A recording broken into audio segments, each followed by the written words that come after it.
Hello, MGTOW. Hello, men. This is Howard Dare. Thanks for stopping by. So, I'm trying to go live, right? Trying to stream. I haven't been able to do this effectively, to where it actually stays connected for over 6 years. I've tried. I've had access to social media for a few years now, but I haven't had the equipment to actually go live and to maintain the connection. Like, I could set it up and things like that, but the minute I went live, within 2 or 3 minutes, it would just shut down. Uh, I could join somebody else's live stream.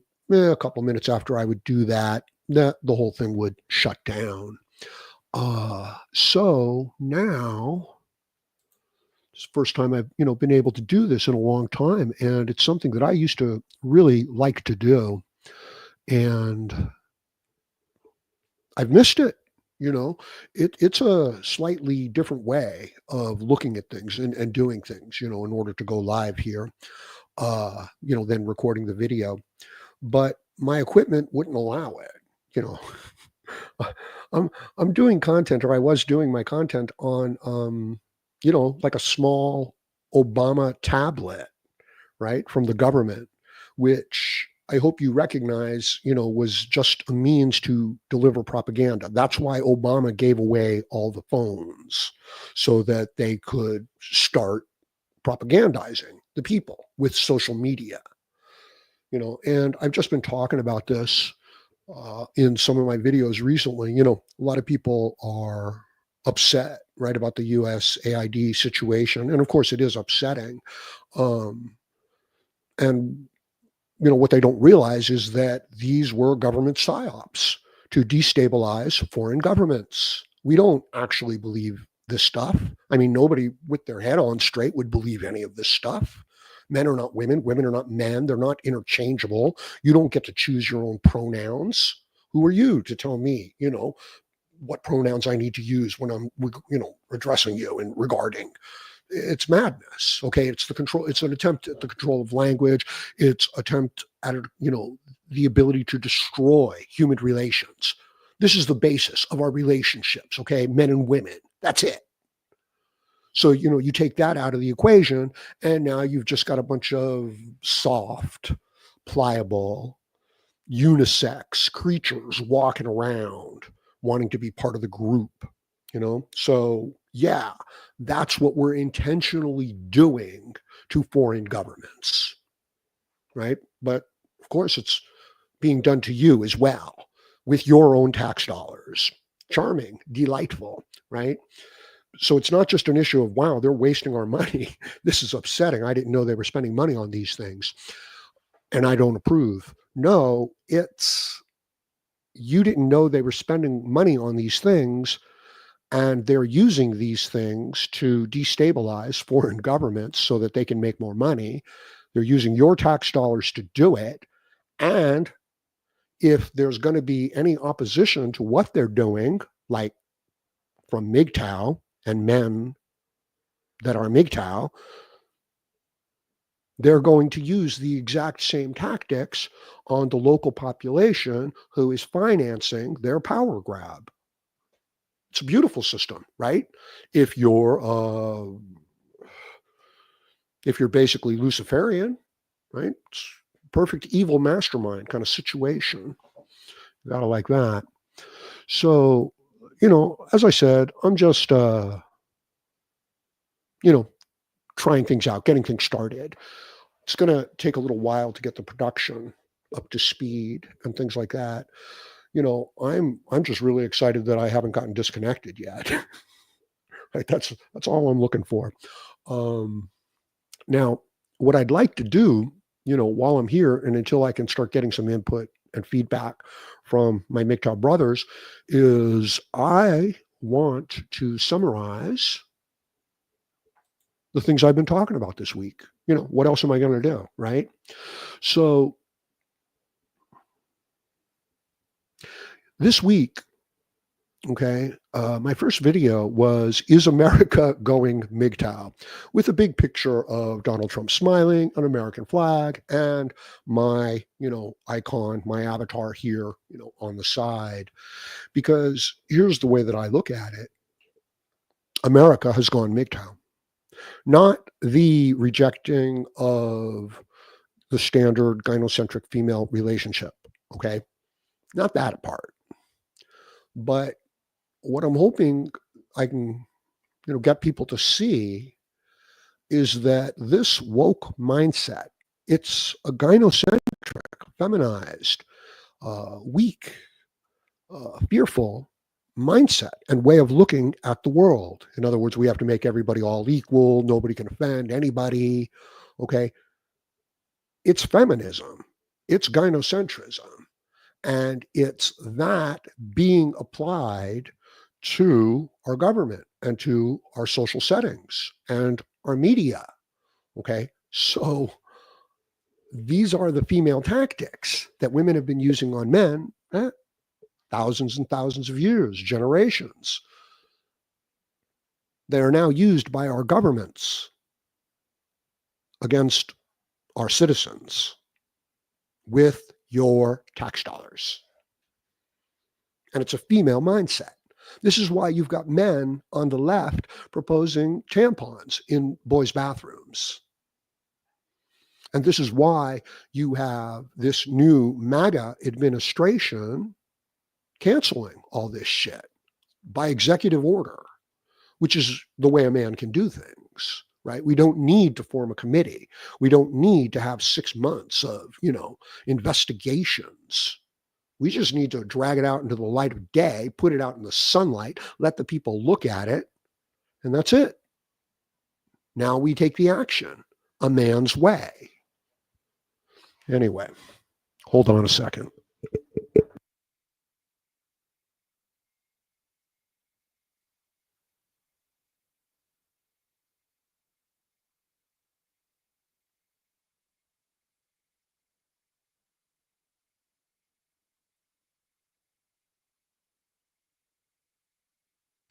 Okay, I'm back.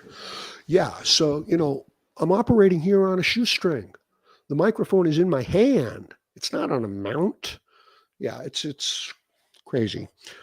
So production. I need your support, okay? I don't Anyway, back to what I was going on about. Okay? America has gone MGTOW. And now the world will go MGTOW. And what this means is that we are going to start making our decisions, okay, based on a rational man's sensibilities, not a menopausal, uh, elderly, out of shape female. Okay? Those have been the sensibilities that have been ruling us for the last 50 years or so, at least socially. And it's gotten to such a point within our social media, within our political discourse, within our social institutions, that the people have rejected it. Okay? Our news is not news, it's propaganda. Kamala Harris was never polling equally with Donald Trump, even though that's what they reported. Oh, and it looks like she's out to a slight lead. It's like, no, she lost every single swing state. She lost them all. It was never close. And yet they reported that it was close, neck and neck. They're lying to you. They're lying to you, and they're putting a pretty woman up there to do it.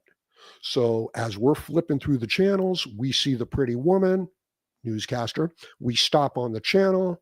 She's acting perfectly reasonable. She's acting very friendly. She's acting very nice. She's not all shrill. And then she says anybody who disagrees with me is a fascist and should be canceled and locked up and put in jail.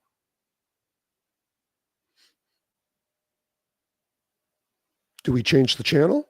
No, we just keep watching her. That's not news. That's an attempt at coercion, social manipulation. So we're in for, a big surprise. We're in for some big surprises coming up here. Okay, next video of the week is we are the builders, protectors, providers, and champions. Now, I was a little worried, putting out. Oh, hey, thanks for stopping by, bro.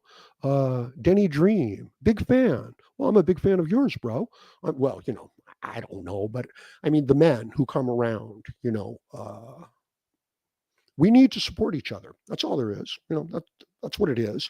I'm not here to make money. I'm not here to be popular. I've already done that. I had about 75,000 subscribers. Okay. I can play that game. I can make those videos. I can talk about whatever's trending, on Google Trends. I can make a video on the top trending topic every day. Right. I don't care. As a matter of fact, I don't want to do that. I want to deliver, a solid message to the people out there, to the men out there. And even if it's not like the perfect MGTOW message, it's my message to MGTOW. Okay. And it's a sincere, authentic message from me. So yeah, I worry. We are the builders, protectors, providers, and champions. Well, does that mean that we're tradcons? Does that mean that we're a bunch of stupid tradcons that are going to get married and taken for everything we own and then divorced and maybe even accused of a crime and put in jail? Is that what that means? Is that what we're, biologically built to do? No, it's not. We are the builders. We are the protectors. So whenever anything is going wrong, like the attitude of, 45 plus year old women trying to rule the day, we say no. Bullshit. Won't do it. Not going along. Why? Why do we do that? Because we have a much stronger fundamental driving force within us of masculinity. And it is a good, noble, virtuous force. And, I'm not here to get into any sort of theology or anything like that, but who gave it to you? Creation itself gave it to you. Do women have it? Yeah, sure they do, but not the way that a man has it. Man looks out over a fucking wasteland, destructive landscape. He sees a garden. He'll build it. He'll create it one step at a time. Right? That's what I'm doing, one video at a time. Do women do that? Do children do that? Of course not. They look for a man to do that. And don't be confused. Don't think like, oh, so the man went out there and did that. Well, that's what made him a man. No. What made him a man was the desire, was the motivation to do it.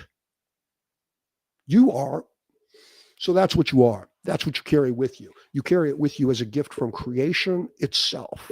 It is the single most powerful force in the universe. Nothing even comes close because it is the power of creation operating within you.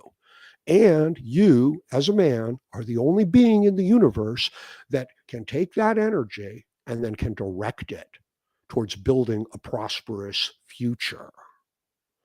And that's what's happened around us. It's just that the prosperous future that they built was a prosperous future for women, for weakness, for capitulating men, not for the strong young man trying to build his way in life. See, I'm not saying that men should go out there and get married and do this and do that. That's not my place to say something like that. I'm saying there's a driving force within you to reshape your own world in your own image, meaning in a way that works for you. There's nothing else in the universe like that. The only other thing that's like that is a woman, and she just can't do it nearly as well. Women are not fit to lead men. Why? Because they don't love men. They never did. They never will. They might value a man. They might exchange with a man. They might even come to love a man. But on the surface, no, women will not die for men. Women, men to women are domestic servants. They're slaves. They're beasts of burden. They're donkeys. They're an old used car or an old pair of shoes or an old washing machine that they throw out and then buy new. Men don't throw their things out, they repair them. But men and women are the same. Women don't build nests. They don't build houses. They don't build roads. I don't even know if they decorated the caves. Anyway, right? Okay. So you understand that, this is, this other video that I did, We Are the Builders, Protectors, Providers, and Champions, is really just an extension, of all the other videos. Uh, this is the God given situation for men. This is our lot. Okay. You can do amazing things with it. Or you could lose your motivation, you could lose your spirit, you could become sick and ill, you could become dependent on women and weak men, and you can suffer until the end of your days, always scared. You could do that. That's what I guess most people do. But you don't have to do that. You can find your hopes, your dreams, your values, your core values, all right? And you can make them real. You can embody them. You can work towards them day after day.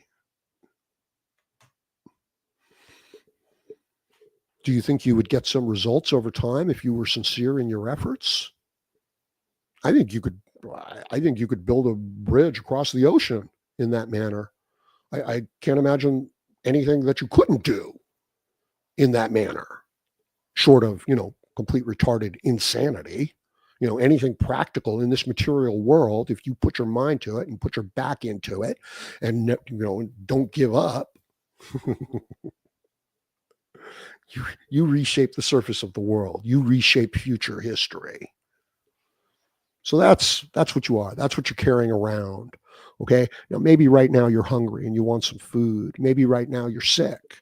You got the flu or something. Maybe right now you've run into a bunch of bad luck and you're stuck on the streets. Okay. Maybe right now somebody has falsely accused you and you're hanging out in jail and it doesn't look like you're getting out. I know. I have been there. This is what they will do to you. They don't want men around. Not men like you, not men like me. I hope you understand. So I'm not arguing for a tradcon interpretation of a man's place in the world. I'm saying that the tradcon motivation that the man has is part of his fundamental nature. Okay. You can use it. Now, if you make a mistake, if you get together with the wrong woman and start sharing resources with her, yeah, this could blow up in your face really fast, really bad. Okay, she could falsely accuse you. This is a consideration, but your driving force is still your driving force. You can't quelch it. You can't shut it down. You could, but you'll get sick. Or you could embrace it and build it and direct it and then not get caught off guard by it. You could do that. That's what I try to do. Okay, moving on. Next video I did this week, setting the stage, MGTOW, the return of man. Now, I really liked this one because the topic is so timely. Let me see what's going on here. Spock Talk, how's it going, bro? Thanks for stopping by. Adam trusted a woman once. Look how that turned out. Yeah, exactly. The message was there. The message has always been there, okay, for the men. But understand or try to look at it from the point of view of it's not that the woman betrayed him. That was her nature. He dropped the ball. He let her take the lead. And she led him astray. So where does the fault lie? Does the fault lie with her leading him astray? Because she's just weakness. That's all she is. Or is the fault lie in him relying on her? The men have been convinced that men and women are the same. If women want to think they're men, whatever. I don't care. let them. But if a man wants to think that he's a woman, that's just not going to work. Okay? Nobody loves a man because he's so good looking or because of his bright, bubbly personality or because they just want to be with him. No, you don't get those things. And you can be grateful that you don't too, because, it's kind of disgusting. You can thank creation, for that little gift, right? You were born a man. Good for you. But we've been convinced that men and women are the same. And like I said, I don't care if women think they're like men. That whatever, who cares? I worry about the idea that a man thinks he's like a woman. Or, much, much worse, a boy thinking he is like a girl. Oh, does your trans activism start to make a little bit more sense now? Do you not? Are you starting to see the danger of this? How about if you had been hit with this when you were a young man, 8, 10 years old, 12 years old? And I know that some of you have. Men and women are equal. No, they're not. That's absurd. That's like saying, nah, it's all right. It's all right. It's not just about women not wanting to date men. It's about our entire society and culture adopting a female mindset and then punishing the men and harming the men and the boys.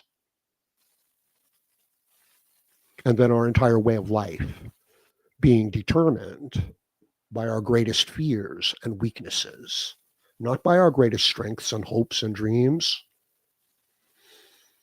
What kind of world do you want to live in? Now, we can't necessarily change the world around us. It's changing, and it's changing for the better right now. All we can do is take care of our individual lives. That's the goal, right? That's the message. Yeah, right. I put out a video earlier today. Here, check this out. This will crack you up. This is pretty funny, actually. I put out a video, and let me just double check here. Yes, it was if good men do nothing, right? Evil will, of course, take over and dominate the world. But I put the text up on the little, the screen for the thumbnail. I wanted to put it as a message of hope, right? See that? That's nice, right? You like that. If good men do nothing, and then the thumbnail says a message of hope. Beautiful, right? It's good enough. A little problem is I misspelled the word message. Yeah, I spelled it with an A, and I put it up there as a massage of help. Yeah, of hope, a massage of hope. Yeah, not a lot of people clicked on that. But this is what happens. Now, luckily, it was just a thumbnail, right? So I could just fix it and remove it. But if I had hard coded the text into the video, which we do, from time to time, we'll put text into the video, and things like that. And then, when the typo comes up there, yeah, that's a little harder to correct. You have to take down the video and put up a new one. I've done that before too. So these are just some of the exciting, things you can look forward to in creating content. Misspelling something really embarrassingly and putting it out there in the public for them to see. It's all right. I can take it. I can deal with it. So setting the stage for the return of man. We have been dominated by these female sensibilities of, as I said, postmenopausal, 40-year-old plus out of shape woman. These are the people who rule our world. I'm sorry. They're the ones who determine policy. If you offend them, if they get upset, there's going to be a problem. You're going to get canceled. But if you offend anybody else, no big deal. Also victim status too, right?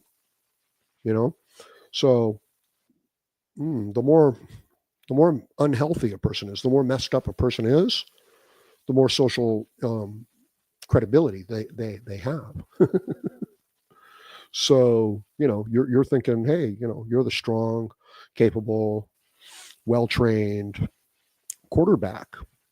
of the team. You know all the plays, you know how to call them, you know how to run them, where you're looking to decide whether or not you've got the situation that you want. And you're strong and you're capable. See, it's based on competency. Your confidence as a man is based on your competency to do the job, not on your skin color, not on your gender, not on whether or not you're a trans person. Okay?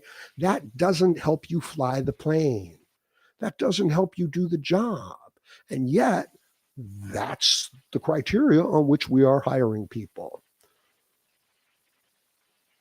So we diminish, we denigrate, we belittle, we crush down this fundamental, world-changing male spirit. Don't get lost in the details, like, oh, somebody said this and somebody said that. No, there's a bigger picture going on here. Anyway, we are setting the stage for the return of man. Okay? Man has been kicked out of public discourse. His ideas, his views, his sensibilities, his way of looking at the world. A masculine, productive, competent, effective way of dealing with reality, not emotionally based. We are setting the stage for this to come back. Men and women are not the same. Men are not women. Women are not men. I don't care if women want to be men and want to act like men, go ahead. But if the men want to act like women, you're actually hurting us. Now, individually, man wants to go out and do whatever he wants to do. I don't care. It doesn't make any difference to me. But then they want to bring that into the public, political, social discourse, into social media. And then they want to act like this is the new norm. Men showing up in dresses on the floor of Congress. Men going into the military and dressing up as women. Oh, and you wonder why our military recruitment is so down. Because you've trashed the men. You've trashed the very force that's driving them. Okay. Moving on. Next video of the week was USAID is just the tip of the iceberg. Yes, indeed. It really is just the tip of the iceberg. Engineer in Hickory Stripe hat? Okay. I have a dream. Yeah. Good, man. Keep that dream. Build that dream. That's what you can do as an engineer. Hickory striped hat. I wonder sometimes, people coming up with their nicknames and stuff, right? That's a good one. It's memorable. Right? This is marketing. This is good marketing. So, yeah, the USAID situation, we're still trying to wrap our heads around it. Like our population, America still doesn't really understand what's going on here. Okay. It's a PSYOP slush fund. That's what it is. It's not us really trying to promote trans activism in these foreign countries. We're really doing that, but we're doing it because we want to destabilize their local governments. Not because we, are so woke and, we were worried so bad about, this one person who has this confused sexual dysphoria, right? Of course, there's compassion, but no, that's not why we're doing it. We're doing it because we want to take the existing regime within that particular country, knock them out of office, and replace them with a bunch of people that are weak as kittens, that have given up their biological sex in order to be part of the group. Like you can't get anybody weaker than that. I don't know. Like I really don't know if you could get somebody weaker than that. Somebody who's willing to end their biological gender.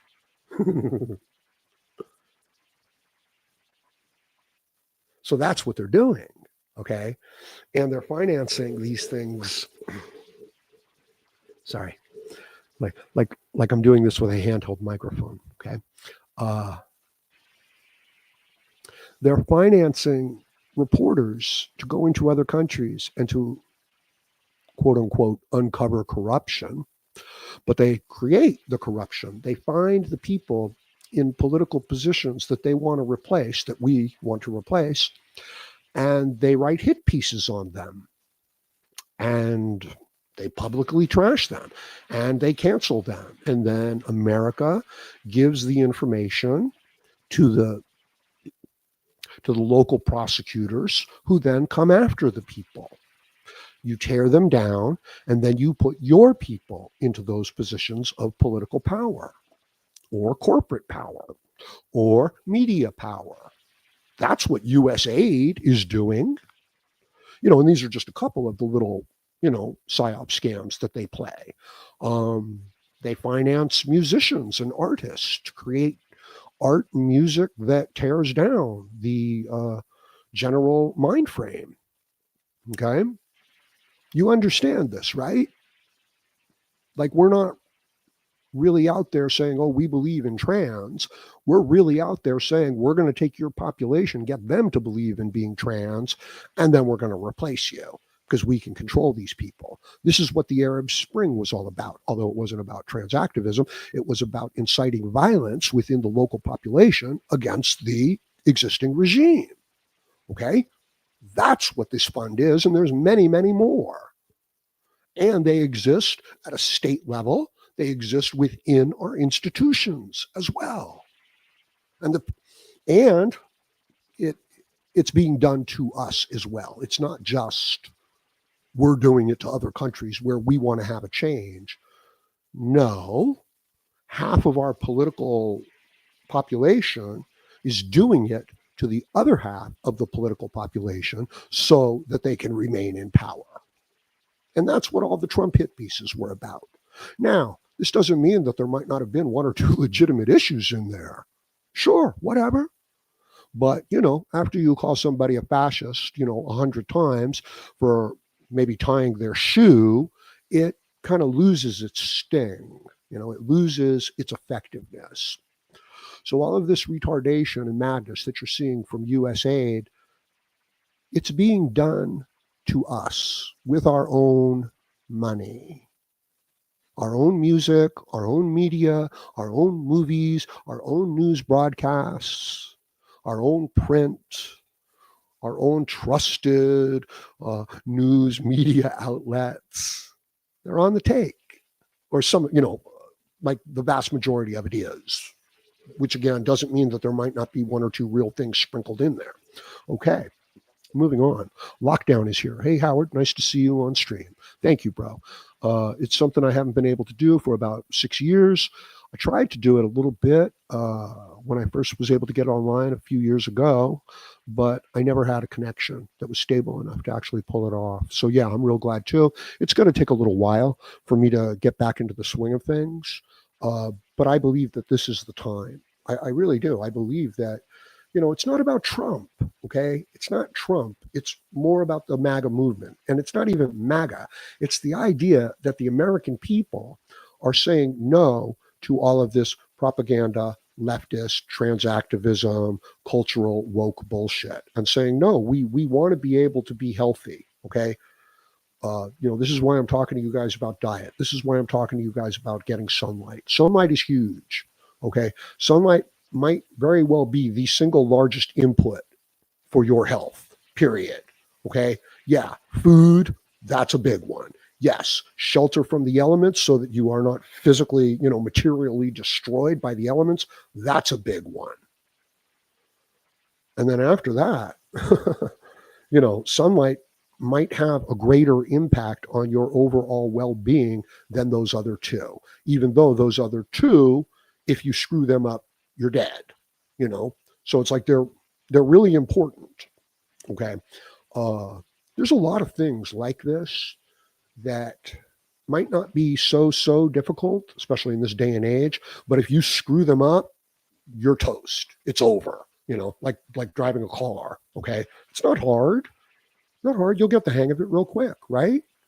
But if you make a serious mistake there while, traveling on the freeway, that's bad news. So not so hard, but if you mess it up, you pay a terrible price. Sunlight is like that, right? It's not that hard for you to get the sunlight. Just go outside, get it on as much of your skin as possible without burning. That's it. Not hard. But if you don't get it, if you exist indoors under artificial light, and this is just, like year round, all of your sex hormones are going to turn off. All of your circadian rhythm hormones, they're going to cycle incorrectly. All of your eating habits and sleeping habits, they're going to be off cycle.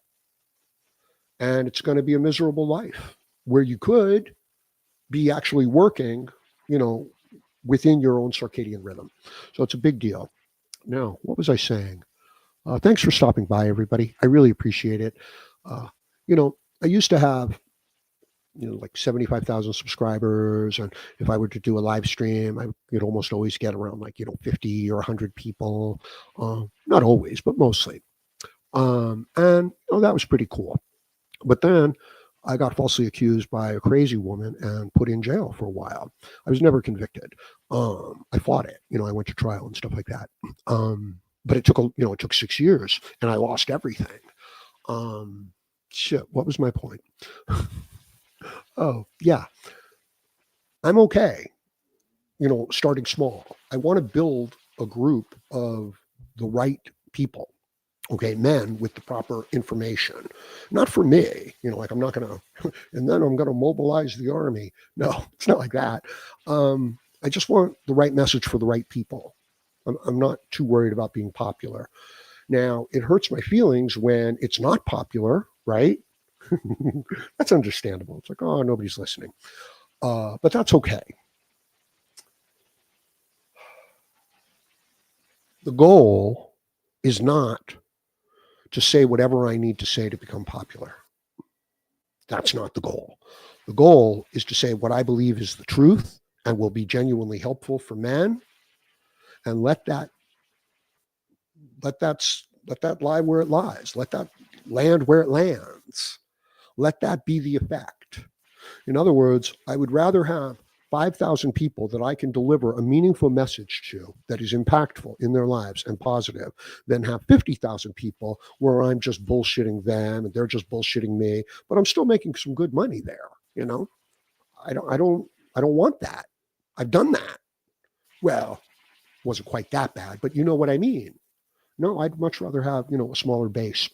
Okay, moving on to, have I finished? Yeah, well, that's USAID, right? It's PSYOP in foreign governments under the guise of humanitarian help. And it's really ugly PSYOPs. And they're doing it to us too. One political side is doing it to us so that they can remain in power and continue to do this. Now, let me say something else about Trump. Trump is not a Republican. Trump is not the Republican Party. The Republican Party, they don't like him. Mitch McConnell, those people, they don't like Trump. No, this is MAGA. This is a populist movement. And it's an organic movement. See, the Democrat-Republican movements, they're always manufactured. This is an organic movement from the people. So, you've got blacks, Hispanics, and white people voting along the same lines because we have aligned interests, not being divided upon class, race, gender preferences, pronouns. So we're getting some insight there. Okay. Next video of the week was just a small reminder and a request. And it's a picture of, the Howard Dare avatar behind burning city and the bridge. It's all falling apart. And, of course, it's a reminder of who and what we are as men, what we can do. All right. And that if we don't do what we're supposed to do and fight, that our world will burn. Just a reminder, okay? You are created in the image of God. Mm-hmm. Right? I don't know if, it's not my place to really go there, but that's the kind of power you're carrying around within you. That's what you represent. You're not some You're not some toxic guy who wants to beat up somebody and get laid. No, you're part of the people who wrote the Bible. You're part of the people who wrote all of our philosophy and built all of our bridges and our electrical grid and the microphone I'm holding in my hand. That's where you're from. Almost godlike. And our culture has turned it into a disgusting embarrassment. Okay.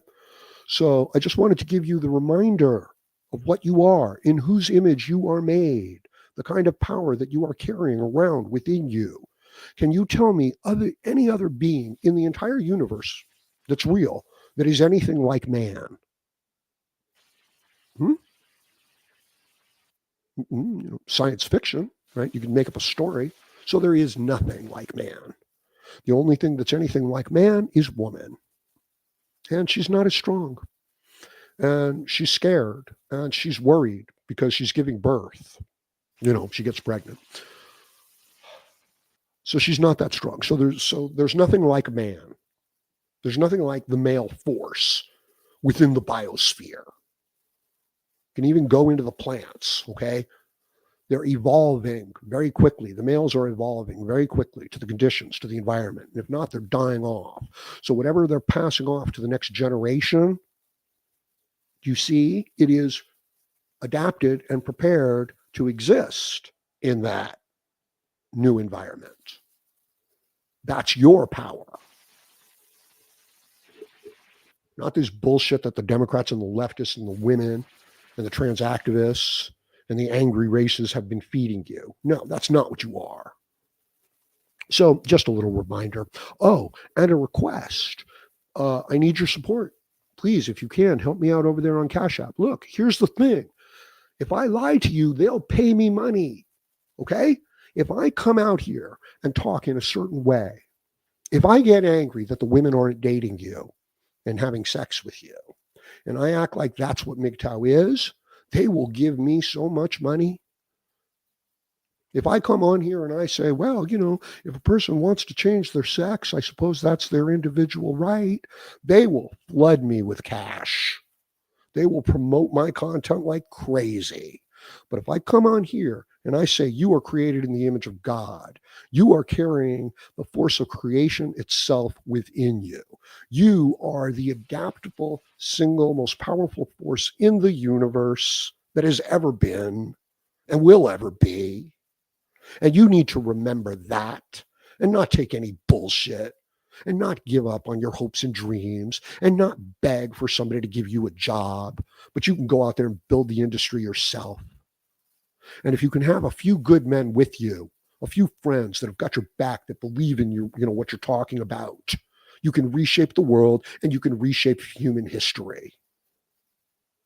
That's what you are. So there's your reminder. And I request your help. I request your support over there on Cash App, because nobody else is going to support me doing this. Because I'm trying.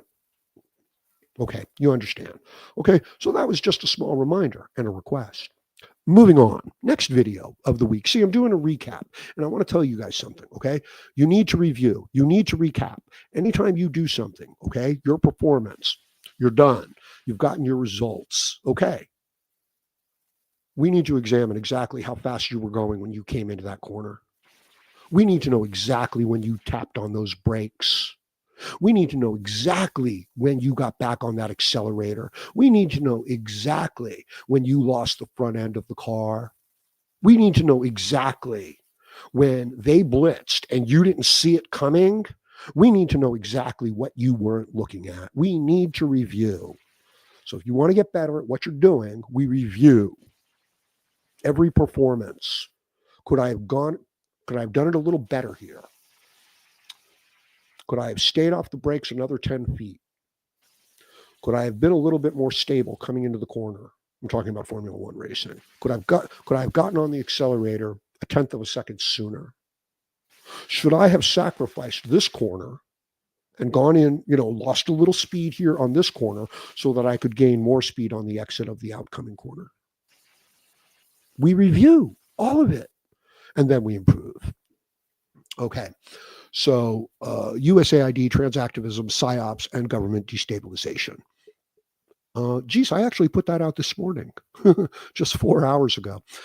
Right. So I'm like, back in the old days, no, this was just 4 hours ago, but it is what I've been talking about. Now, this one has a picture of white dudes for Kamala, the Zoom meeting, uh, with my avatar, out in front off to the side, uh, with the text of, "We need to talk." Mm. What can I say? You know, I'm not always saying directly what I'm trying to say. It's not that I'm hinting at it, but it's a little unclear, it's a little out of focus. Uh, so the idea is that you've got a bunch of these men, okay, white dudes for Kamala, and they're willing to kind of like put themselves out there as these like half men kind of creatures. It's like, oh, isn't it wonderful, and a woman shall lead us. you know I've told you that the women can't lead men.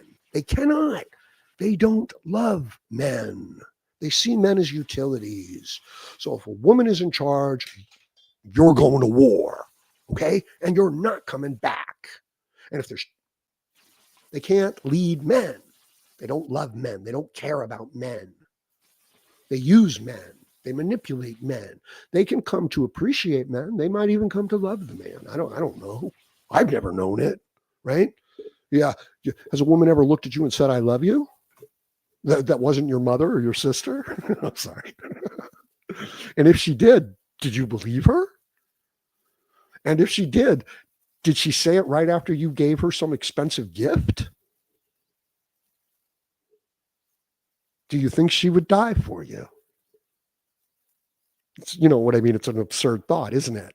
Like the minute I put that out there, I can read minds. You were like, fuck no, of course not.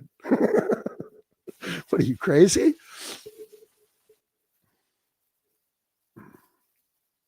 So, what is it when a group of unhealthy men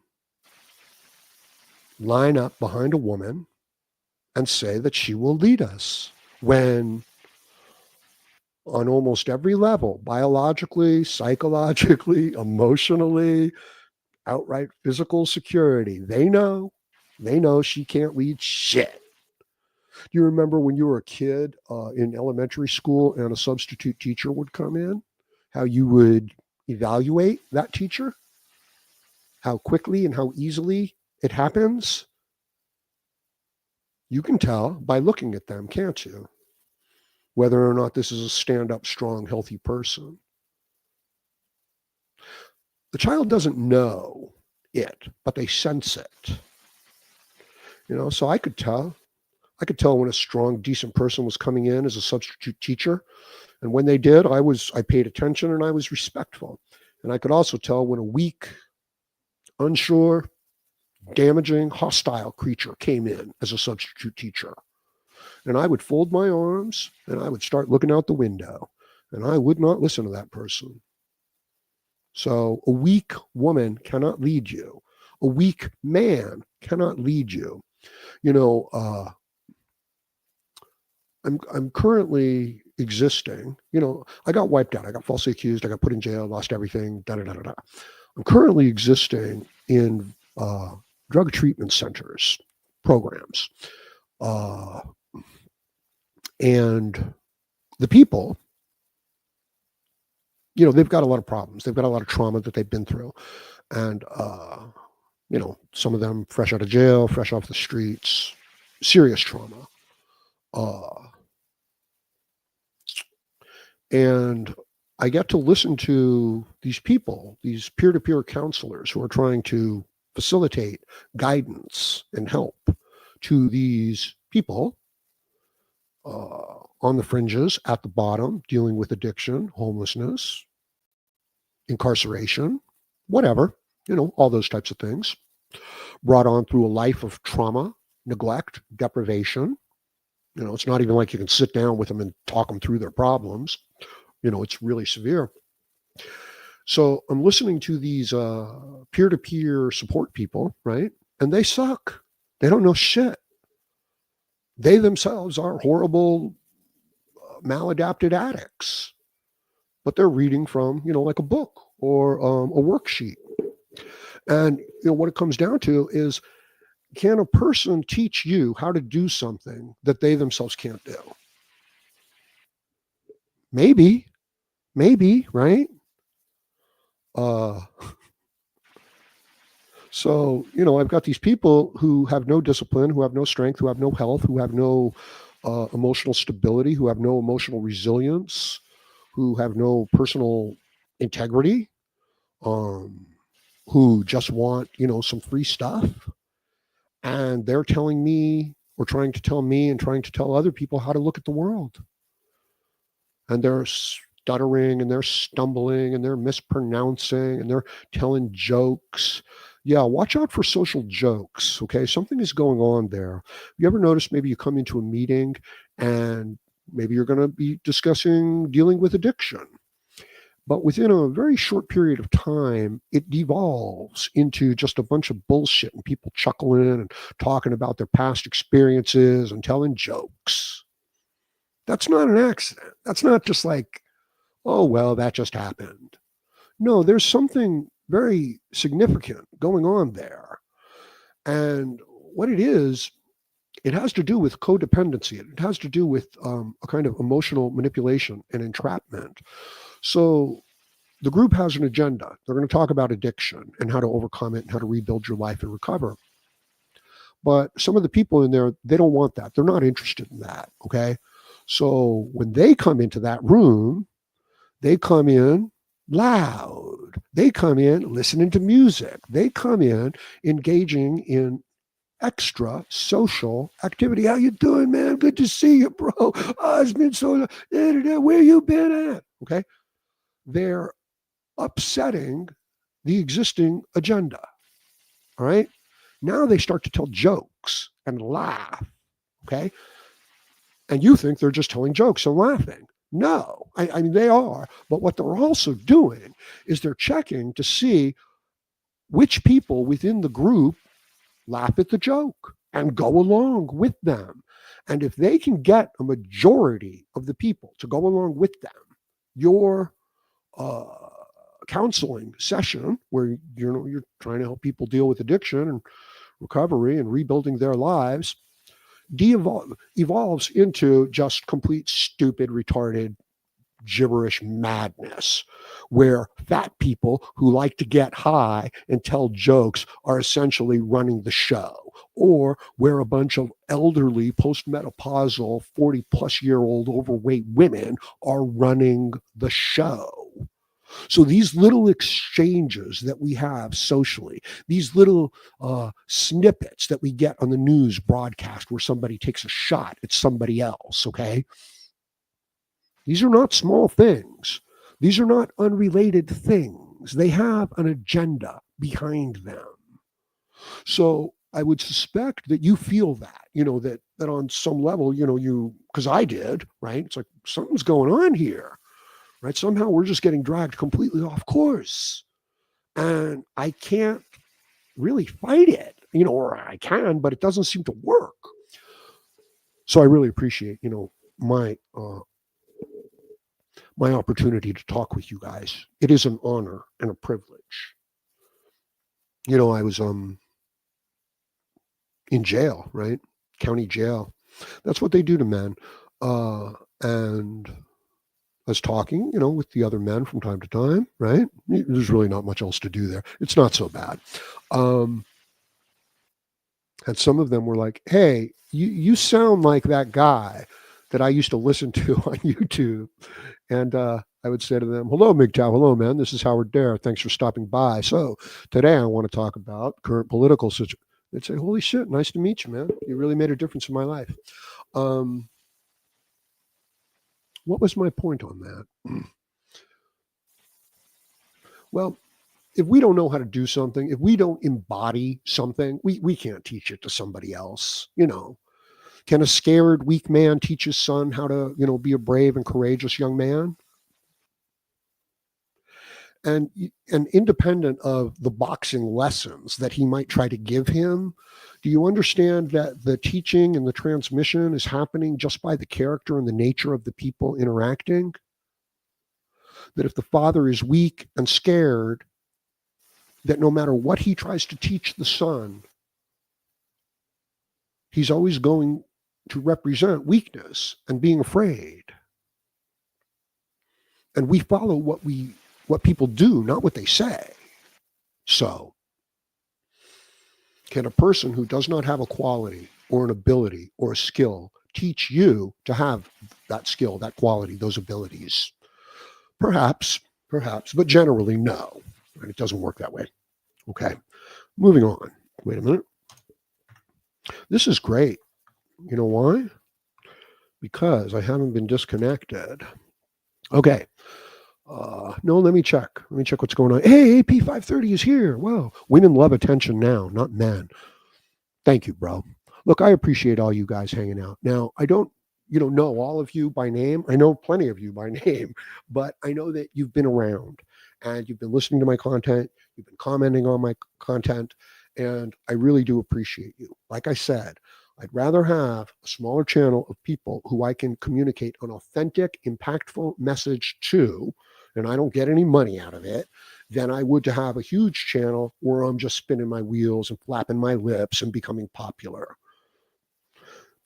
Okay. In jail, you need a keister and a knife, aka, I don't know. Okay. Well, I'll tell you something. Okay. Jail is not as bad as you think it is. I mean, it's bad. Don't go to jail.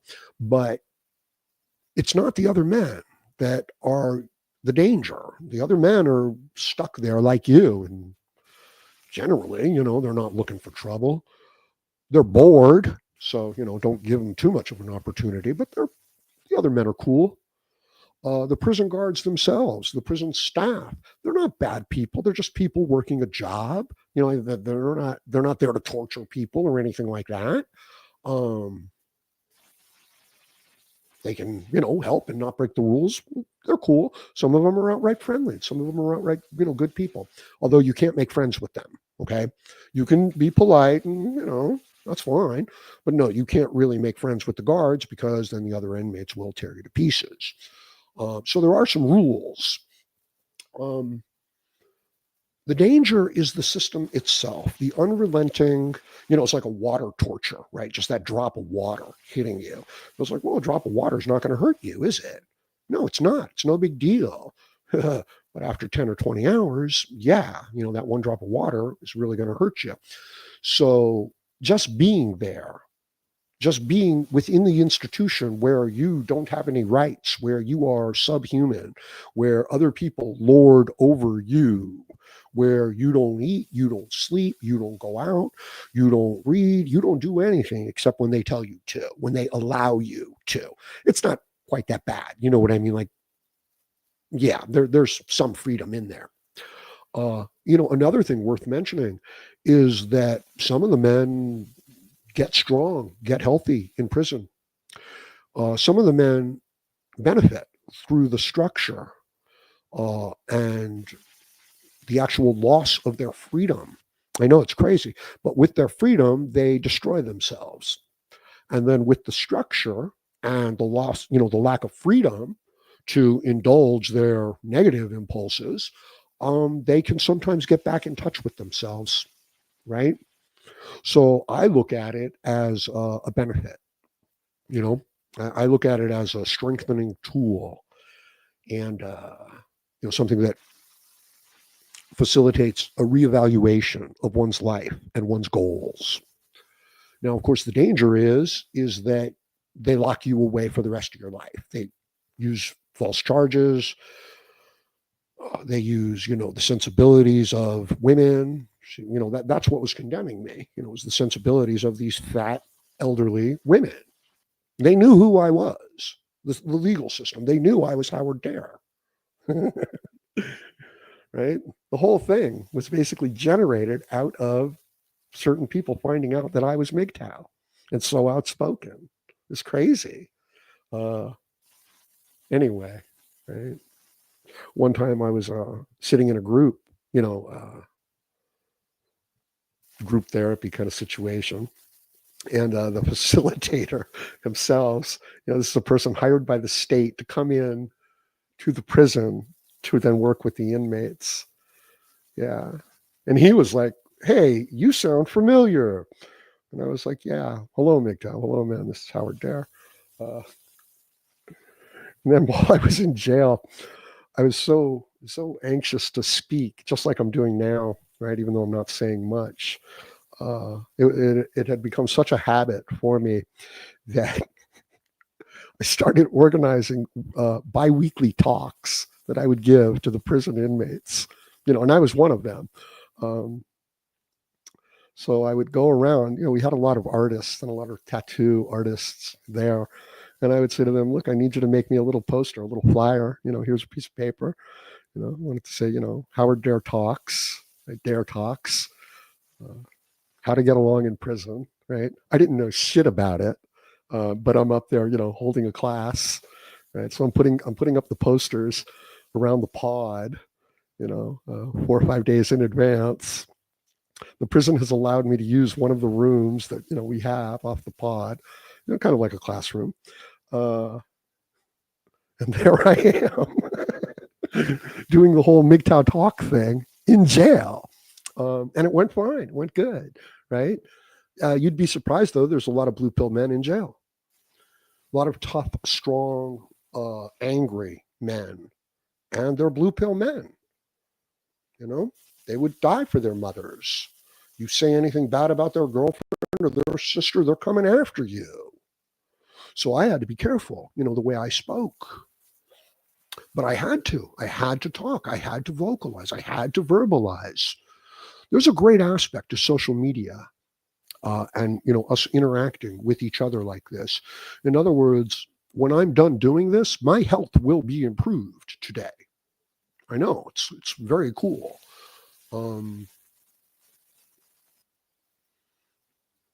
So the man can come to know himself better in prison. He can come to set his priorities straight in prison. The alone time. He can help discover his real priorities in life.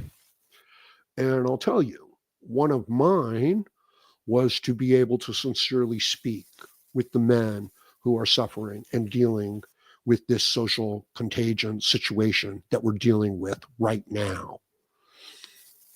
And regarding, the changes that are coming, don't be focused too much on the individual details, although there's a ton of them, tons of them. I think Trump has signed, like over 100 executive orders. Focus on the direction that we're going. Focus on the sensibilities behind the decisions that we're making and how, if we can bring those to be the deciding factor, that we can turn this all around. The other countries are going to be very glad that America stops giving them that U.S. aid. They know what it is. They know that we're really not there for humanitarian purposes. So even our relationships with the other countries will improve. Why do you think the Eastern Bloc countries over there in Eastern Europe don't want anything to do with capitalistic America and Western Europe? Is it because they don't want the money or the resources? They want the money. They want the resources. What they don't want is the corruption and the actual destruction of the very foundations of human relationships. Yeah, the idea that a man, is a woman or a woman is a man. What difference does it make? We're all free. It's like, yeah, it does make a difference. But we've been bullshitted.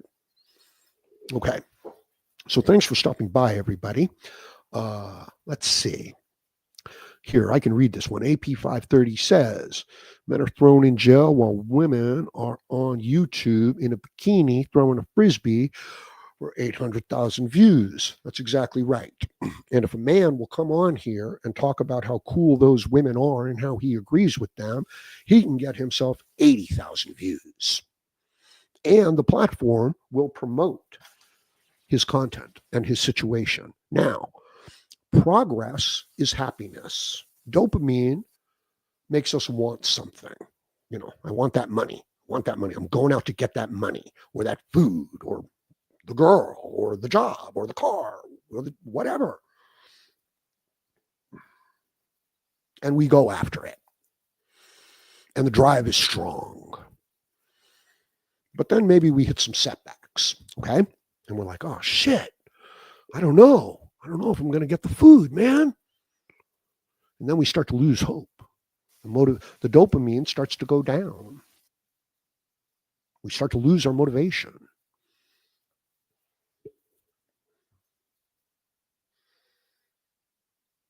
I had a particular point I was making here. I had lost it. I remembered it. Now I've lost it again.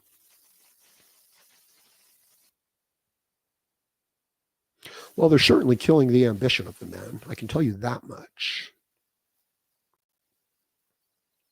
Was it something about maintaining dopamine levels, maintaining enthusiasm,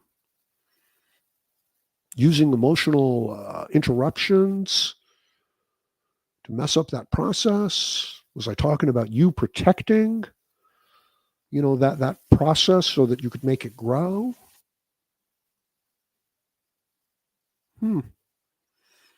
The effect of, treating somebody unfairly, what it has on their physiology and their dopamine levels. In other words, it kills all motivation to move forward.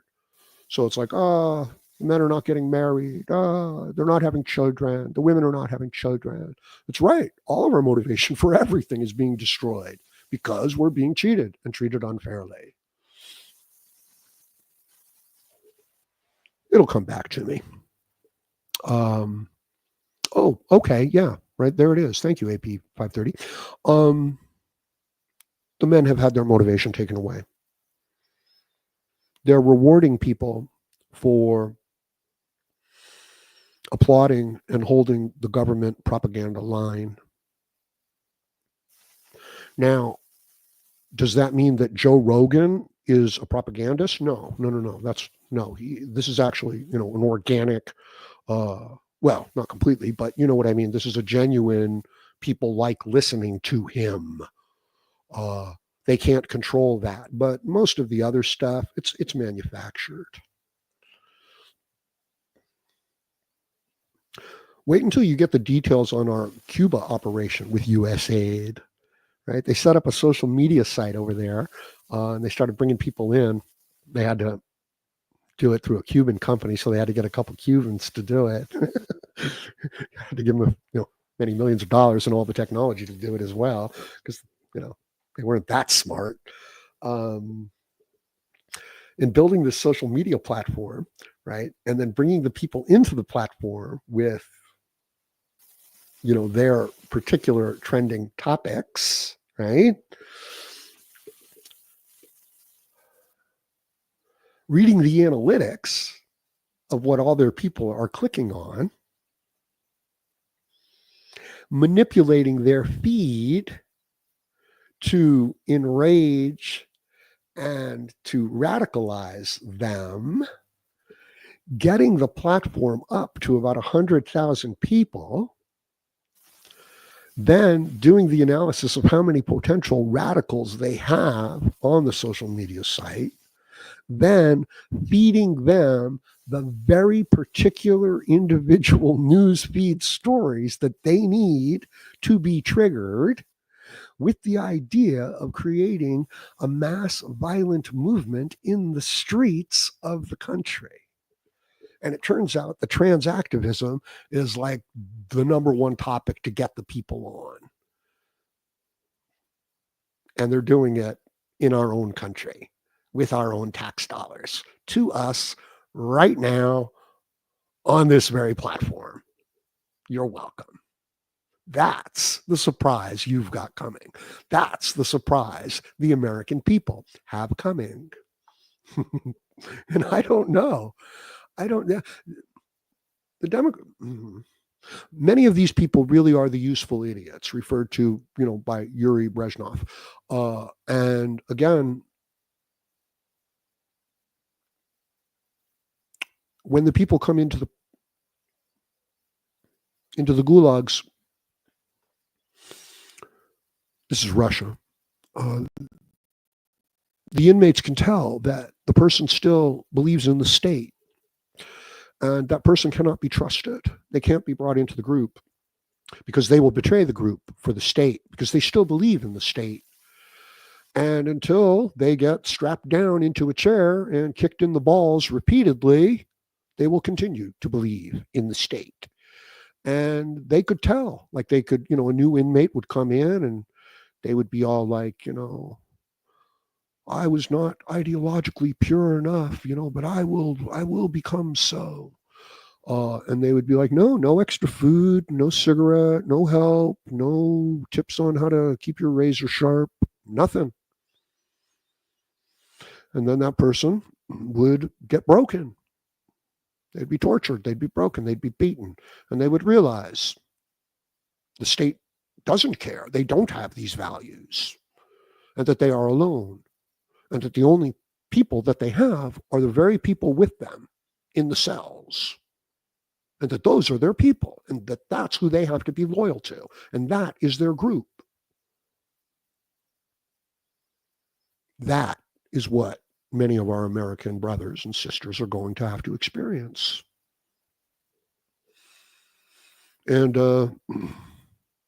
I don't know. In a way, they've got it coming, right? And we're going to have to go through all of our foreign aid, all of it, line by line, and put it out here in the public and say, are we really trying to give them clean water over there in Guatemala? Because if we are, yeah, that's okay. Go ahead. We can spend a little money to help them have clean water. But what if we're doing it for a trans activist comic book that we want to put into particular elementary schools? Because maybe we don't like the particular leader who's running that particular government. Now, is that okay? No, it's not. Well, it might be in America's interest, right? Yes, it might be. It might be that if we can get that guy out of office and put our guy into that office, that we might be able to buy oil from them a little cheaper, that the supplies may flow. So, yeah, kind of is in America's interest, isn't it?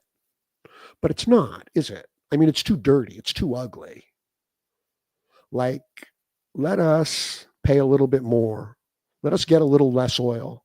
Well, we're drilling for it anyway, so it doesn't matter. We've got more than any other place in the world. And then when you add in the whole idea of fracking into the whole situation, it's like, not only do we have more than anybody else in the world, but we know how to make it, 10 times more effective as well. This is what happens.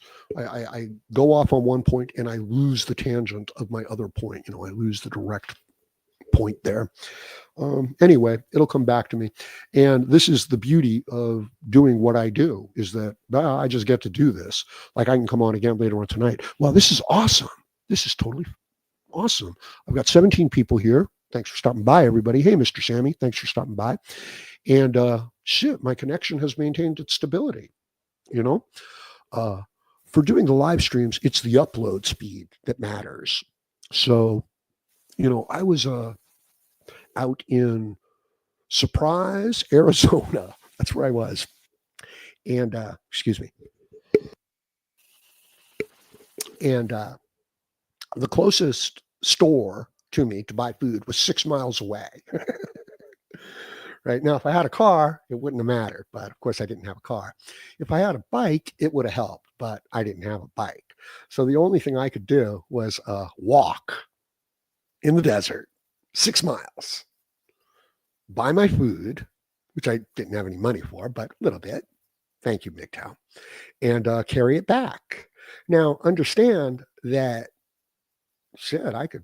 I could probably press at this time. I haven't been working out at all. I could probably press like 150 free weight. I could probably press like 300 pounds. Well, I could probably press like 200 pounds on a machine. I could probably press about, 170, 180 bench press. And I could probably do like 400 or 500 pounds on a machine. No problem. You don't have to balance it. You're just able to put your full force into the thing. And so I'm fairly strong. I'm okay. I'm not working out. If I was working out, I would be a lot stronger. But how much weight do you think that I could carry for 6 miles? bag of groceries, I'll tell you, I could not carry more than 10 pounds. If I got up at around 8 or 10 pounds and I made that walk carrying 8 or 10 pounds on each arm for the next 4 or 5 days, my back, my neck, my shoulders, they wouldn't just burn. It wasn't that. That's just lactic acid. That's nothing to me. No, this was much more like the onset of a flu or a virus. This wasn't, oh, my muscles hurt. This was, no, my immune system is taking a hit and the pain is manifesting throughout those very muscles that I taxed the most. Now, if I were willing to stop every half mile, every mile, set those things down, give myself a few minutes, pick them back up, yeah, that would help. That helps. But no, if I just, grab 10 pounds in each hand and then I try to walk for, anything more than about 3 miles, that's trouble. It's going to hurt me. Yes. Shinobi One says, sounds like you needed a pack animal to carry your things. Exactly. Right. But imagine if I were a woman, I could have just sent a man. The women think of the men as pack animals. That's all we are. We're utilities and we are disposable and we can be replaced quite easily. So where was I? Most people are sheep, says Mr. Sammy. And you're right. And it's not even that bad because what's a child supposed to do but to look to, the adults, its parents, the people around him, for guidance. That is the right way. Also, consider if people have been doing something a particular way for thousands of years, okay, you should probably follow along. It's probably the right way, is what I'm suggesting, because it's been going on for thousands of years. Sheepish. Sometimes in the past, and I do mean in the long ago past, when I was able to buy things on Amazon, maybe I'd be looking for a pair of headphones. And I wasn't sure exactly which ones to get. Like I knew my price range and things like that. And I would look for the more popular ones sometimes. Like if a bunch of people were buying it, I would assume, I would read the reviews and then I would check it out, a little closer. But I would assume that it was a good product. Otherwise, why were so many people buying it? So there I was following the crowd, So it's not the worst thing in the world if the world is a decent, fair place. But it's not. So I'm tired of the weak men, pretending to be our leaders. I'm tired of guys like Tim Waltz standing up and saying that they represent masculinities and that there is a tampon in the bathroom for you and your son. No strong man would do that. Any strong man would hear that and say, I'm going to sign an executive order to disallow that. And if you want, you can go to a federal court and you could try to put a stay on it. But I'm pretty sure it falls within executive order. I respect that. But the other part of it, we're going to form a committee and talk about this for 6 months. I want to make sure that the women approve of what I'm doing. No, that's disgusting. That's a weak man. He's not worthy of my respect. That's a man who capitulates. Yeah, I've been thinking about doing a whole series of videos on the capitulating man, the self-referential man, the ass-kissing man, right? Just kind of like all of these terrible behavioral patterns that a man can fall into when he's just trying to get along in a gynocentric, feminized world that are just so destructive to him. And the reason why I want to do it is because I come in contact with so many of the men who are doing this. I've told you about, one of my roommates. He was an older man from Boston, and he would remind you that it was your turn to clean the bathroom, and if you'll do it tonight at 3 a.m, you can get it done before anybody else has to use it. Yeah, here's the brushes and the disinfectants, for you to clean the bathroom at 3 a.m. Oh, you don't want to do it? oh, I guess you don't want to be part of this house group. I guess you don't want to do your fair share of of the chores. I'm going to go tell the house manager that you're refusing. He just won't clean up. Okay. So, this was the guy, right? And I'm like, bro, it's 3 a.m. Leave me the fuck alone. Talk to me, talk to me in daylight hours. He would be like, oh, I'm just trying to help. I would go to the gym. This particular program I was in at the time would take us to the gym every morning. Totally cool. And there's about 20 people, and I and one other girl, not other girl, but a girl, were the only ones who used it. Would go in there and use the equipment. And this self-deprecating man would follow me in there. And when I'm working out, I grew up in a gym. Okay, my garage was converted into a bedroom, like a studio apartment, by my father, and I lived there. And then it was converted into a gym, right? So it just became a giant gym. So I know my way around a gym, and I feel pretty comfortable in a gym. Not like a professional athlete or anything. So I'm feeling good, right? And I'm walking around and I'm trying out the various machines just to start getting warmed up because I'm not ready for the free weights. And he's following me around, this fat old man, gray haired, and he's younger than I am. Understand, I'm like 60, right? But I'm like, no, don't mess with him. And this guy's like, early 50s, and he's just like, oh man, he's broken. He's he's just totally overweight, all gray, a ton of medications. And he's following me around the gym. And he's saying, if you'll grab this part of the machine like this and do your flex like that, you'll get a better pump out of it. And he's just going, and I'm ignoring him, right? Because he doesn't know jack shit. And I'm really quite comfortable. And he's just going on and on. So I'm getting up, going to another machine. He's following me over there. Finally I tell him, look, cut it out. You don't follow me around in a gym trying to tell me what to do. I know my way around a gym. Okay. I don't appreciate it. And he looks at me and he says, oh, I was just trying to help. But he wasn't.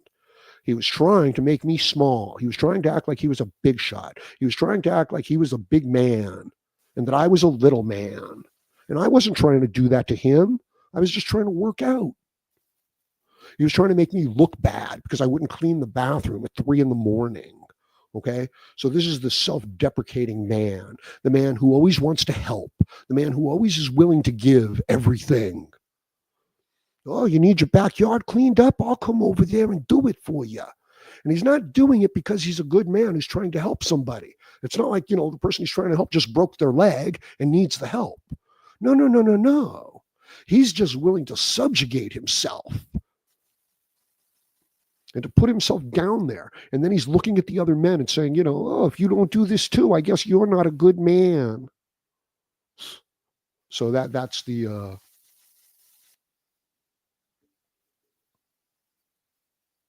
well, it's an emasculating man, right?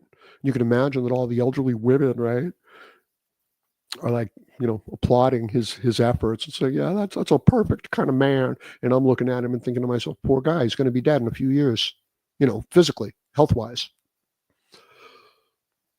The way our psychological outlook can affect our health. Sometimes you'll see somebody with real dyslexia, not somebody claiming to have it, but somebody who actually has it. And you can see how damaged their thinking is, their perception. You can see how damaged it is by the way they move, by the way they look, by the way they speak. And then you can see the damage that psychological outlook has done to them physically. Their hands are trembling. They're nervous. They shake. They sweat. Their bones are brittle. They have no muscle tone. Can your mental attitude make you sick? The answer is yes. Of course it can. You could sit here and think about negative thoughts and fearful thoughts. Before you know it, your heart rate's going through the roof. Your sweating, blood pressure, nervous thinking, the whole 9 yards. So now what do these psyops mean? What do these implanted news stories mean? What does this fake art mean? What do these fake songs mean? What are they doing to us? Well, we're not having children. Men and the women aren't getting along. We're not building a future. We're not making money. We're becoming class stratified. You're getting a sense of what's going on, aren't you? I mean, of course you are. I don't mean to say it like that. Of course you are. But you may not have, the exact ideas and words to express it. And I search for them. I search throughout philosophy, throughout literature. I avoid men like the one I was talking about. Just utterly self-deprecating, but not in a capitulation. Just everything is a capitulation, right? Like there's no, well, I had plans this weekend. I don't want to go clean your yard. There's no, I need a good night's sleep. I'm not getting up at 3 a.m. to clean a bathroom. Just constantly capitulating, just constantly putting their wants, their needs at the bottom, and then acting like that's a virtue, right? Yeah, to turn the other cheek. To turn the other cheek out of cowardness is not a virtue. To turn the other cheek out of strength, maybe that is a virtue. Maybe there is some nobility there. But if you lack the strength to respond to that slap on the face, and you say to yourself, oh, turning the other cheek is the good thing to do. Well, and I don't mean you personally. Well, that man didn't have a choice, did he? So he wasn't turning the other cheek. He got smacked in the face and shied away. Right? Yeah, I understand. It's cool. You defend yourself, right? You put your hands up to protect yourself. Okay, good. That's a natural reaction. Now what do? Do you turn your back? Because that's a natural reaction, isn't it? Danger's coming for you. You put your hands up, don't you? But do you turn away? Because if you turn away, you're in trouble. You're going to get hurt. You can't be a coward. You have to have courage. And this is a male quality. We don't survive as a species unless we have men with courage who are willing to use it. And it's being conditioned out of us. And we're becoming sick, unhealthy. If any of you guys have been out there, on my new sunlight diet, where you try to just get as much sunlight on as much of your skin as possible without getting a sunburn, you're seeing results. If you're doing it, you're seeing results. Okay, you're getting healthier. You're getting stronger. Your eyes are clearing up. You're getting a nice tan. Your sex hormones are now starting to kick back in. You're starting to feel good again. Sunlight, not artificial light, on your skin. You're not going to burn. You're not going to get skin cancer. Don't stay out there so long that you burn. That's what I'm saying. This is your natural environment. This is your natural state. Not some office building where you're kissing the ass of some fat elderly woman, some weak, fat elderly man who's got a lot of money, who likes to capitulate. Okay, now let's move on to the self-referential man. Okay, this is a good one too. You're going to encounter a lot of these guys, but you're not going to recognize them at first. I'm so glad that we could get together here and talk, because it really just helps everybody. I'm doing a gag here, because it really helps everybody. And, we're all about love and peace and what's best for everybody, because I'm the kind of person who likes what's best for everybody. So I've got this idea that you should stand on one foot, because I've been standing on one foot and it works. Come on, everybody, let's stand on one foot. Okay, if you don't want to stand on one foot, I guess you don't really want to get any better. This is the self-referential man, okay? Everything he does is a testament to his virtue, to his nobility, to his wisdom, to his knowledge. And then everything he says, following what he says, backs up his original claim. But he doesn't know jack shit. And he can't even pronounce words properly. But if you give him a microphone or you let him stand up in front of a group or her, oh man, they'll just go on and on.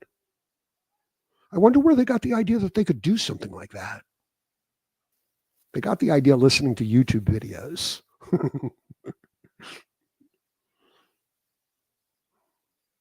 This is one of the traits that this person has is the minute they learn something, they share it with other people. They don't take the knowledge and use the knowledge. They take the knowledge and then they present it to other people as if it's their knowledge. It's just this constant feedback loop of, I'm just trying to do the right thing.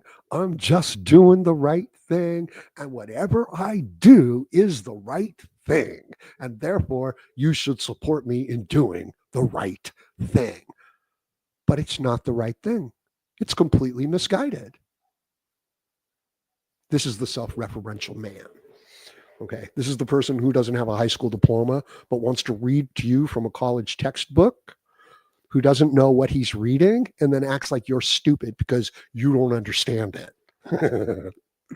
And again, this comes back to the question of, can somebody teach you something that they themselves don't know? Can I teach you how to make $10 million? And the answer is hell no, because I don't know how to make $10 million. Could I teach you how to be an Olympic weightlifter? Well, I could get you started. I could get you moving in the right direction. I could train you up to a certain early level. But I couldn't do anything more than that because that's all I know. That's all I've done. You see what I mean? Now, what if I read a whole bunch of books on how to be an Olympic weightlifter that went well above and beyond what I myself have actually done? Could I teach it to you then? Perhaps I could teach you some of it, right? But I would just be translating the book for you. But chances are, if I myself didn't understand it, I probably couldn't translate that book very well. Okay. So now, how does this apply to somebody like me coming out here and making MGTOW content? Interesting, isn't it? Okay, the self-referential man. You should know that we have an unlimited capacity for self-delusion. Like, we can convince ourselves of anything. This great intellect we have, this is the greatest gift in the universe. There's nothing like the human mind. Right? Seriously. And if you don't train it and use it and put it to use, this is like the toughest, baddest, meanest junkyard dog that you could ever possibly imagine. Okay. This thing makes a werewolf look like a fucking chihuahua. I promise you. Okay. But if you don't get it under your control a little bit, man, it's just going to lead you into madness. That's how powerful the human mind is. So if you just leave it undirected, if you don't put this tool to work, if you don't occupy it, like a working dog, they like to work. Working dog likes to work. It's going to go off the rails. It's going to go crazy horse on you. And you're going to be out there in the tall grass. And what I mean by that is that you're going to be physically sick and ill and suffering. You don't need that. Protect your health. Protect your well-being. Protect your environment. Toxic people around you, like this type of man I was referring to, or this other type of man that I'm referring to. See, I get a lot of those in my peer-to-peer support situations. Excuse me. I get these guys who are, talking like they know shit when they don't know jack shit. They haven't done it. They're not free and sober and they don't have a working life and they're trying to talk to people on how to do that shit when all they're really doing is presenting themselves as an ideal example avatar and then complimenting themselves. But the results are not there. Now, before you can apply something like that to me, my results are here. I'm not saying anything that I don't believe. I'm not pumping you full of bullshit so that I can get the views. I'm not coming in here and getting all angry and all worked up and all emotional and then passing that on to you from some, emotional tirade that's going on inside of me. Actually, I actually do that a little bit. I figure it's kind of like a catharsis, you know what I mean? I come into a subject somewhat detached and trying to examine it intellectually, and then I start getting worked up. And by the time I'm about, 5-7 minutes in there, I'm frothing at the mouth almost. But I'm doing that on purpose. It's not, so there's a big difference there, right? We don't want to react emotionally to the world around us. Now, don't get that the wrong way. You don't want to allow yourself to be triggered. Okay. You can react emotionally, whatever you want. I don't care. It doesn't matter. What I'm saying is you can't be manipulated into an emotional reaction. For example, if I say, wow, you're fucking ugly, bro. You don't need to get mad over that and then need to, throw down. You can hear that and think to yourself, what the hell is he talking about? What does he care? I don't care. Oh, he's just trying to get me riled up. And you can laugh about it. You don't have to get hooked. Okay. You're not a fish taking a piece of bait and then getting hooked and reeled in. The bait is out there. You're sniffing around it. Like, what the hell's going on here? Is this person taking a shot at me? Are they making a joke? Do they really think poorly of me? Are they just trying to, kid around and josh around with me a little bit? Take a few seconds and then react, respond. It's like, well, what is the proper response here? And it's like, well, the proper response is to give a slight smile and a chuckle and then, but have downcast eyes, which says, okay, yeah, that's cute. It's funny. But if you're fucking with me, I'm going to mess you up. As opposed to just going off the handle. Now, can you exist and react emotionally in the moment? Sure, with certain people in certain environments, absolutely, you should. But you don't want to be out there like a raw nerve that can be triggered very easily. Austin Tomkowitz is here. Thanks for stopping by, bro. He says, but there's nothing left after that. Man, MGTOW is just women hating. Aha. Well, you're touching on, one of the main important subjects here in MGTOW. Is MGTOW merely women hating or women resentment? Hate and love are not opposites. I mean, they're a continuum of a very similar set of emotions. Apathy would be the reverse of love. Just, I don't care. And why like if the men really, well, this is not an analysis of MGTOW. I'm not going to do that because I can get in trouble for doing stuff like that.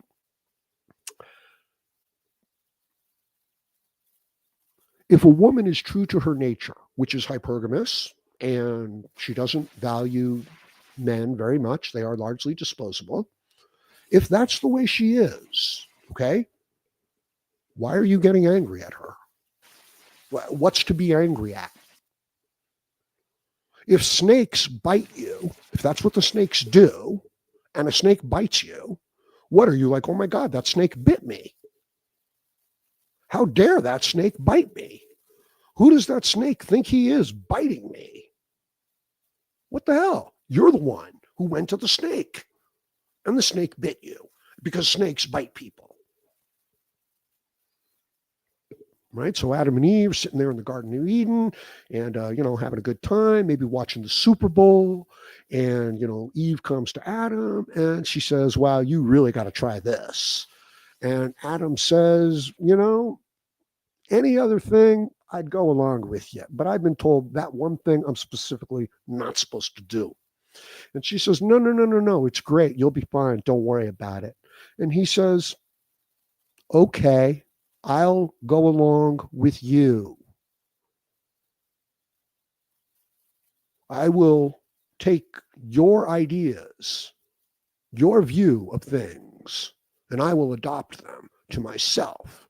And I will take that fruit, which I've been told not to take, for I will surely die, is what I was told, if I partake. But since you, a pretty woman, has told me it's okay to do this, and I want to please you, the pretty woman, okay, I'll do it. And he does. Is she to blame? Did she screw him over? Or did he screw himself over by following her? So there's no reason to hate the women any more than you would hate a snake. And I'm not saying that women are snakes. Well, maybe I am. You know, this whole idea of adaptable situational ethics. If there's, look, there is such a thing as situational ethics. It's true. But if they really are situational ethics, they're not ethics. They're not principles. They're not morals. Now, if they are, and there was a situation where you can't apply them, yeah, that's understandable. So it's the exceptions, not the rules that we're talking about here. Okay? If we say something and we say, you know, this is generally true, there can still be exceptions to it. But generally, 95 times out of 100, this is the rule. But to take the exception and to say, therefore, you know, the rule is invalid, well, that's your leftist, feminine, weak tactic. So if you follow a weak, pretty woman, if you listen to what she says and you do the things that she says, and you make the investments that she says, and you buy the things that she says, and you watch the movies and listen to the music that she says, and you do the things that she says, and whatever you do, you look over at her and you say, is that all right, honey? You're not mad at me, are you? Who is to blame? Oh, can you guys hear that? Listen. Ice cream. I don't have audio caps on my voice here. So if I scream, ice cream, you're going to hear the scream, ice cream. Now, if you're putting your audio through a voice volume leveler, it'll take the really quiet parts and it'll raise their volume up to a bare minimum. And it'll take the really loud parts and it'll drop it down to a particular decibel level. Yeah, my microphone is really bad. This is a hand. I'm holding on to this microphone, guys. Right? How long can I do this? How many hours could I go? Right? The old days, right? I had a microphone stand. I could go for hours. Today, no microphone stand. Support the Howard Dare channel. I need a good microphone stand. I need a good microphone. Yeah, I can't even imagine how bad my audio is out there. Oh, this is a good one. Shinobi says, why do women hate other women? Are they MGTOW? LOL. Yes, why do women hate other women? Okay, why do the old women hate the young women? Why do they do that? Do the old men hate the young men? I'm an older man. I don't hate the young men. You go, man. Go get them, Tiger. Go get them, champ. Do it. Change the world. Make me look like nothing. Make me look like a little splash in the pan. Reshape the world. I'll stand right behind you. I'll applaud you. I'll spur you on.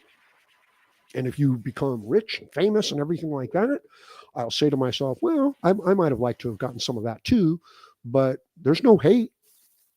As a matter of fact, there's no envy. There's like, oh, check that shit out, man. What do you do? How do you do that? I used to know that guy. I'm going to do what he did. There's that. What do you want to call that? It's not hate. It's not envy.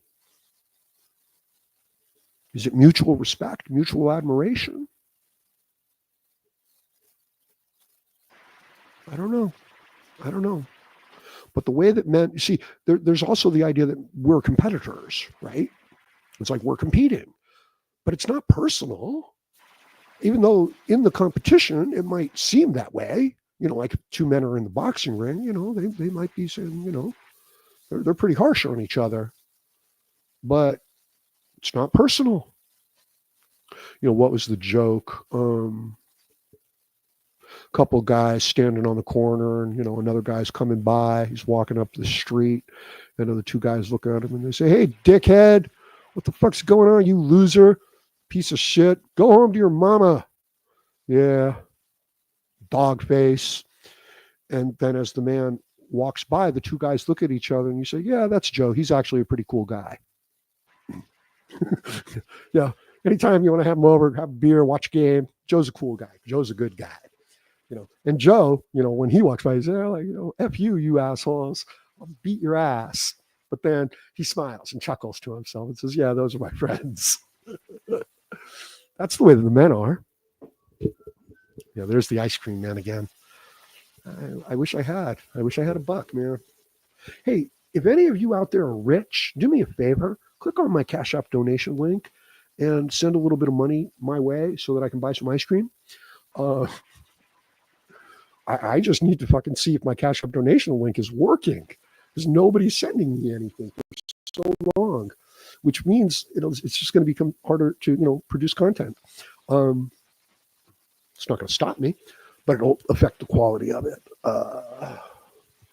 Where was I?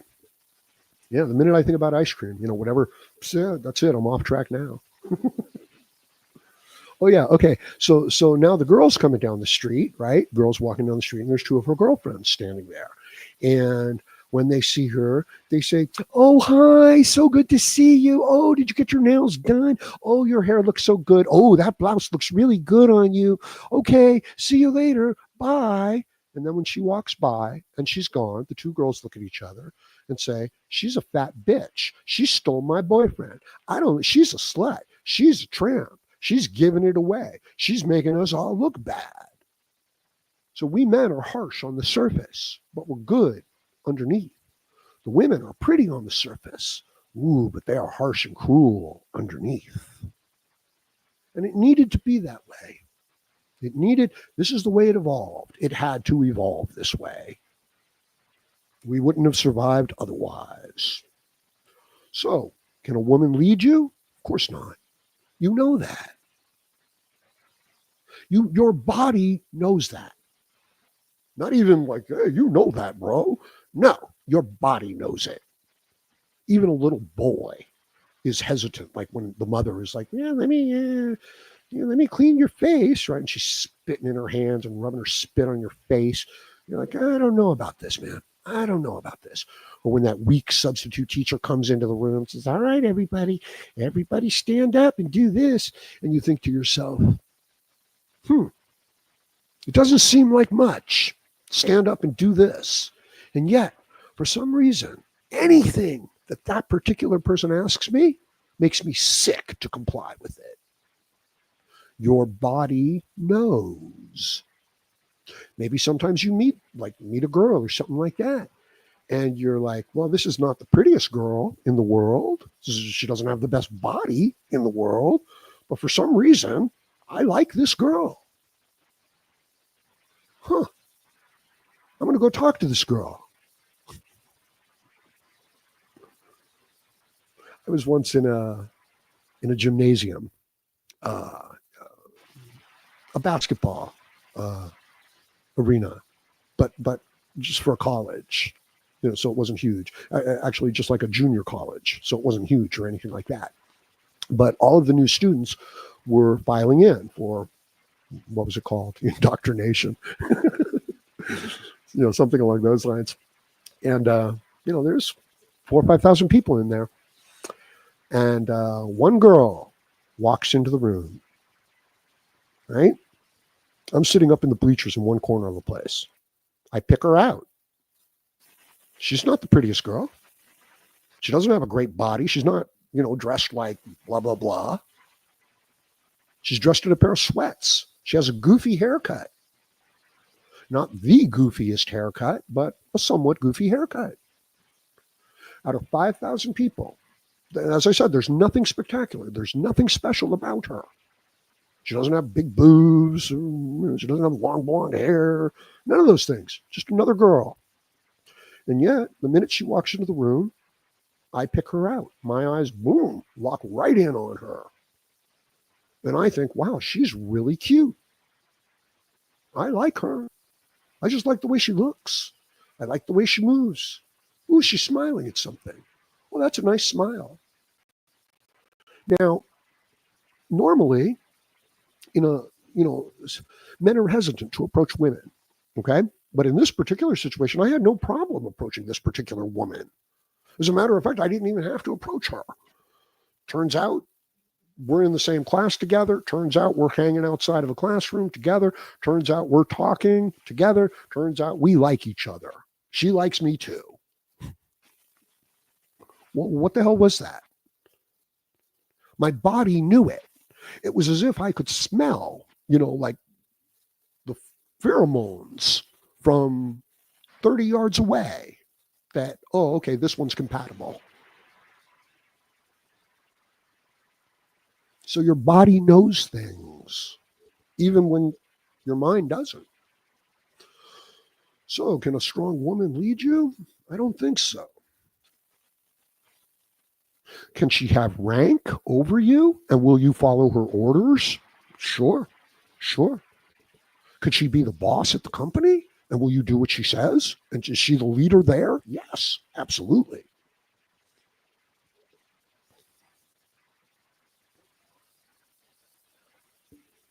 I'm looking at your comments. I'm coming back. I'm sorry. What's going on? He says, I can listen to you talk while I draw with charcoal all night. Yeah, drawing with charcoal is really nice. I like, the portraits that people can do, and then they can take the charcoal and that they can shade it, from a very dark to like skin tones, and they can get the shadows out of it and everything. Really remarkable, the ability to draw, to see things, and then to be able to, translate that through your hands onto the two-dimensional surface. Very interesting. We study not serotonin. What's the feel-good chemical that makes the women want to cuddle? Oxytocin. Oxytocin. Okay, we study it, and we're trying to find out when is the greatest release of oxytocin. I'm sorry, I can't pronounce it. When is the greatest release? And so they take the men and the women and they put them in a romantic dinner. And, they measure their levels before and they measure their levels after. And the men don't get much of an increase. And then they have the couple take a nice romantic walk on a beach in the moonlight. And they measure, this cuddling hormonal response. And the men don't get very much of a response. You want to know where men get the most response? So now they take the man and the woman and they say, we're going to have you guys sit down and do some arts and crafts together. And we're going to have you do painting together, painting and drawing. And, you do yours and she'll do hers. And, you're together, but you're doing it separately. And then they measure the oxytocin levels of the man. And guess what? Guess what causes the greatest increase in, the cuddle hormones levels? It's painting. It's drawing. It's not a romantic dinner. It's not gazing into a woman's eyes. It's taking the vision, the things that you see, bringing them into yourself, interpreting them, and then giving them back to the world. This creates more oxytocin in men than being with their woman. Men love to work. We are at our best when we are working. Thank you, guys. What's this? Lockdown says. He says, I'm trying to show it. Cash App in UK no longer works, so I might try Bitcoin. Yeah, absolutely. Bitcoin's doing well. I put my Bitcoin wallet up there. I would really appreciate it. I am very disinclined to spend Bitcoin, though. You know what I mean? Like whenever I get money, the money I have in Bitcoin, I leave it in Bitcoin. because, the value that can create there. But by all means, I'm trying to build up my channel. I'm trying to build up my ability to reach out to the men. And I'm coming at it from a point of view of I want to make an authentic message for the men in the situation that we're really dealing in, okay, that addresses their problems and improves the quality of their life. That's what I want. I'm not aiming to build a big channel. I'm not aiming to get a lot of views. I'm not aiming to be popular. I'm not aiming to not offending, you know, a large percentage of men. That is my focus. So the support, it means a lot. It means a lot now because now it's focused on the exact issue, that we're dealing with. And it's not whether or not women will date you or respect you or go out with you, or they want to know your bank account level before they're willing to go out with you. And they want to know your zip code before they go out with you. That's not what this is about. That's just one of the small little things that happens down the road from what this is about. This is about the entire psyche, social relations of mankind being dictated by women who are completely unfit to lead us because they don't have the sensibilities, they don't have the strength and the courage. I'm not saying that they don't have strength and courage. I'm saying that they don't have enough of it. It's not important enough to them. The man will die for the woman. No greater gift can be given. He is fit to lead the woman. The woman will not die for the man. She is not your leader. She can't. She will lead you to death and destruction. Who is your leader? You are. And the male principles within you are. And these were given to you by creation itself. And it's replicated throughout the entire animal, biological, cellular, plant-based kingdoms. That's what the man is. He is the driving, changing, adaptable force that reshapes everything through his seed and through his work. And you are required to lead. And if you abdicate leadership in your own life, you will become sick. And if you take back leadership in your own life, you will become healthy and strong and contented. You're going to need, help, resources, tools along the way. Your health, your psychological well-being, your emotional well-being, your hormones working properly. This is the right food. This is plenty of sunlight. This is disengaging from toxic people. This is not spinning your wheels on stupid distractions all the time. A little bit's just, hey, you need a little bit of a distraction. You need to relax a little bit. But no, you don't need to be preoccupied with whether or not Betty Sue respects you.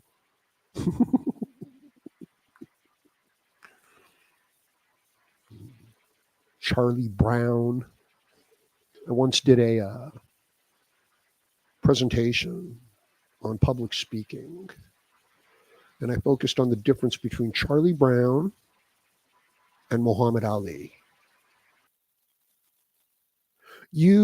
We men are encouraged to act like Charlie Brown. Meek, unassuming, unassertive, willing to capitulate to anything that anyone says, to never cause trouble, to never assert our wants and needs and hopes and dreams, to always sacrifice, to never get to kick the football, to always be a laughing stock, to always feel 2 inches tall. Yes, that's your calling for a man. That's what they're telling you. That's what the world is saying to us.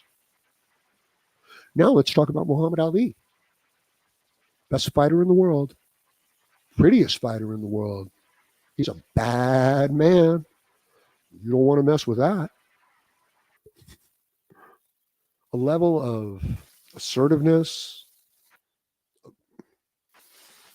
confidence, competency, skill, assuredness, calmness, humor, the whole 9 yards, man. All of it. And truly is one of the greatest fighters in history, right? There you go. Who do you want to be? You want to be Charlie Brown? Flying through the air trying to kick the football? You know it's a metaphor, right? He's not really trying to kick no football. He's trying to do something else. And it's just not working out for him. So who do you want to be? You want to be Charlie Brown? Or you want to be the greatest fighter in history? Your history. His story. Your history. We don't even know what our words mean anymore.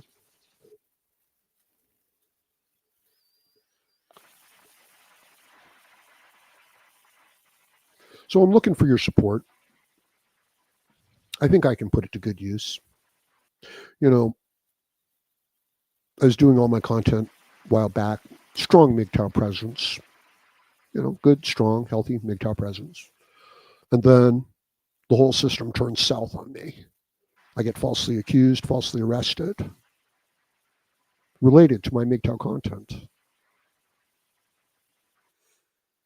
And I'm thinking to myself, well, shit, I want to go do my MGTOW content, right? But I can't because I'm in jail. And I'm in jail because of the very principles that I'm talking about here within MGTOW, because I'm being ruled by women and weak men. It's disgusting. Okay? The weak man will betray you for the approval of the women, for the approval of the group. That's whose favor he curries. And I thought to myself, will I ever get back to where I was? I'd like to.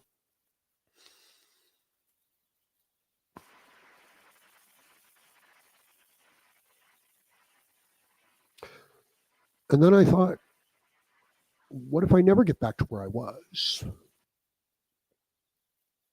That's unfair. That's unjust.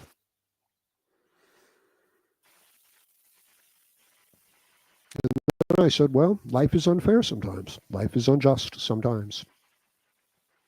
And if I can't get back to what I was, that's okay, because I can build something new. I can build something better. I can build something from the ground up that's stronger. And I thought to myself, well, what would that be? Would that mean more subscribers? Would that mean more money? And I thought, no, that's not what it would mean. What it would mean would be impactful, meaningful communication with men that makes an impact, a positive impact in their lives. And it's like, well, shit, I can still do that. I could take 100,000 subscribers and not do much with it. Or I could take 5,000 subscribers, 10,000 subscribers, and reshape everything with it. Which would I rather do? Well, I'd rather do it, this way. This will help me focus my message too. This also allows me to give the message to the right people. When we help each other, okay, we don't just help each other. We help all the people that we also connect to. So you help out Howard Dare, and Howard Dare talks to 20 million people. You've just helped out 20 million people. That's what I'm doing. I help you. Makes a difference in your life. That makes a difference in every other person whose life you are in. And then that makes a difference in all of those people's lives. So it's a sweet deal. It's a good deal. Okay. What's this? Ooh, I like this one. Wait a minute. Let me read this one, Shinobi. Thank you. It says, my friend was falsely accused of kidnapping his girlfriend. She was trying to hurt herself, and he stopped her. But in New Z, stopping someone from what they want is chargeable by law. Huh. It's true. He was held in home arrest, waiting the court hearing for a year. I've got to do that for about 4 or 5 years. The girl lied her ass off and said they didn't even know each other. Long fake story later, He's on deep for up to 14 years in jail. Yeah, that's very similar to what happened to me.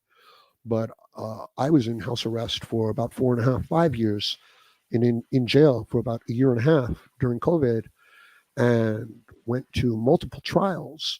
And finally, and they were all mistrials. And finally, on the third trial, they found out that the woman had done this multiple times before, had falsely accused people and brought them into jail, and that she had been admonished by a judge for doing so, and that she had coached her children to come into the courtroom and go along and to falsely testify. And it was documented, and that she had bragged to her psychiatrist, that she was feeling very ineffective in life, but that after she charged me and got me arrested, she was feeling much more empowered in life. Okay. So all of this came out on the third trial, or rather after the second trial. And the state was trying to quelch it. They were trying to say, no, no, no, no, no. You can't admit that. That's not, that has nothing to do with these charges.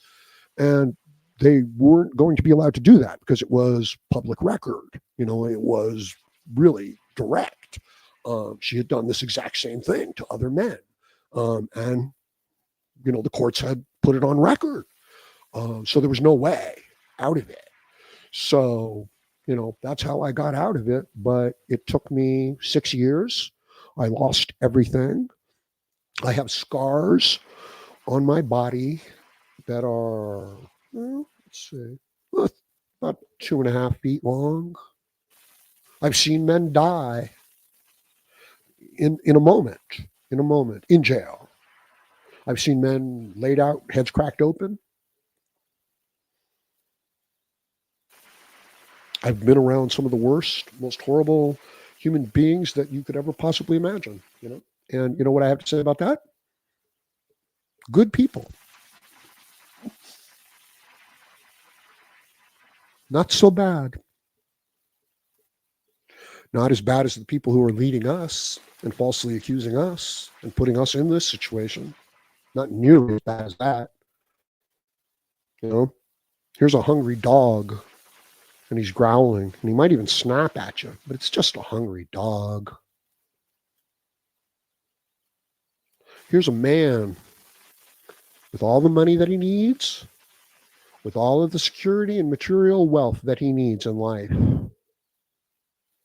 And he's going to go out of his way to get you put into jail for something that you didn't do, because it's going to win him brownie points with the women. And he's going to be a big man, even though physically he's a sick, weak, crippled, broken man. Go ahead, square that circle. It's not that hard. Like, you can understand exactly what's going on, right? So you've got all these sick, feminine men that have betrayed themselves, that have followed the advice of Eve and gone down her road, and they are betraying the other men, the strong, the healthy men, the young men. They are cheating them. They are putting them in jail. They are following the lead of any woman. Like, if a woman says, oh, he tried to touch me, those men are like fucking all over that, like flies on shit. And they've got money in their pockets, but they're not strong. They're not healthy. They have betrayed their own psychological, moral values. And as a result, their physiology and their bodies are now working against them. Sorry, that's what happens. Be true to yourself. Find your true self and be true to yourself. And if you're having a hard time doing this, stop eating all those carbs and all that sugar and all that processed food, and start getting yourself plenty of sunlight. And try to get away from all those toxic people. And the natural rhythm, the natural cycle, the natural nature of what you are will kick back in. And then we can get this party started. We can get this show on the fucking road. Okay, let's go on with the Shinobi story. because it's a big, it's a good one. But on the court date last month, she changed her story. Her witnesses changed their stories, and she looked like she was on meth. Crazy bitch destroyed her own fake false account. Yeah, right? In the end, the truth comes out. But what if it doesn't? What if it takes 10 years? And what about the damage already done? And I'm talking about this because I've personally been through it. Like I've got some real sympathy here. Okay. Medical records were released and she turned out to be ultra crazy. My mate was left off all charges. Uh-huh. Exactly. Sure. But he had lost everything in the meantime. In the meantime, he loses his home, he loses his job, he loses his bank account, he loses his family, he loses his friends, he loses his self-identity. You know what I mean? Like the man that he was becomes lost. And gee, I wonder what kind of punishment, fell onto this woman for doing it. I'll tell you what happened to the woman who falsely accused me. Nothing. She's probably doing it to somebody else right now. There it is. Probably listening to this video too. Okay, continuing on. This is a great story. He said nothing. The judge said, do not say a thing. You're winning. Yeah, exactly. Right? I never said a single word. I remained silent the whole time. Even in the end, when the judge said, this is all over. Do you have anything to say? You know what I said? I said, respectfully, Your Honor, I have been advised not to. That was it. He was pissed too. He was expecting me to go, I'm so sorry. Please don't hurt me. You're such a big, strong, important man. Blah, blah, blah. I'm so afraid. Blah, blah, blah. Please don't hurt me. Blah, blah, blah. And every fat piece of shit in that courtroom would have sat up straight, smiled, and patted themselves on the back and said to themselves, I'm going to go get me some McDonald's, maybe a nice, big, fat Happy Meal. While I was sitting there, if I had sat there and said that. No, I didn't say a single word. Over the course of like 5 or 6 years, I just sat there with my arms folded and this angry expression on my face. That's not entirely true. In a courtroom when they're lying about you and they're saying shit, man, it's hard to not let that stuff show on your face. It's really hard. So my attorney leans over to me at one point and says, look, the courtroom itself doesn't care if you have an expression on your face. If you want to get all upset about something that's said, the court itself doesn't care, but the jury is looking at you all the time, and they do care. So, yeah. My expression shows, my feelings to a large degree show on my face. Yeah. So this is a hard situation that the men are facing, and the more that the man stands out, the higher that nail head stands, the taller that flower grows, the more of a, MVP quarterback he is, the more they're going to come after him and shut him down. And this force, this thing within the man, even if it's a small man who's sick and weak, it's the same force. It's in the image of God. It is the force of creation. And it's the strongest in the men. And we're going to destroy this force. We're going to subjugate this force. We're going to enslave this force. And we individual men, we're going to give it up. We're going to be like, yeah, okay, please don't hurt us. I would rather die. I will die for it. I'm going to die for it. No problem. Gladly. That's what I'm fighting for. I'm not afraid. Doesn't matter how it turns out. In the end, I will be true to myself. And this is the nature that creation has given me. And I have no complaints, no problems with it.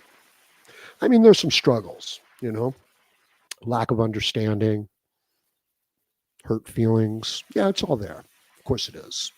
And the resentment and all the protestations and mental declarations that come along with it. Yeah, of course, it's all there. But ultimately, no.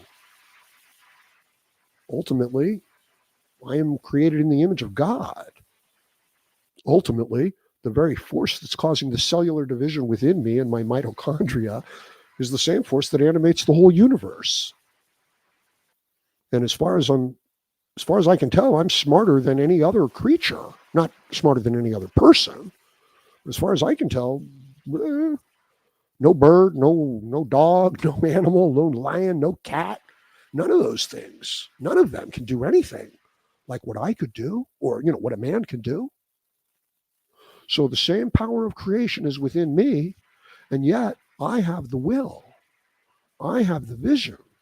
I have the imagination. I have the courage. I have the strength. She doesn't have that.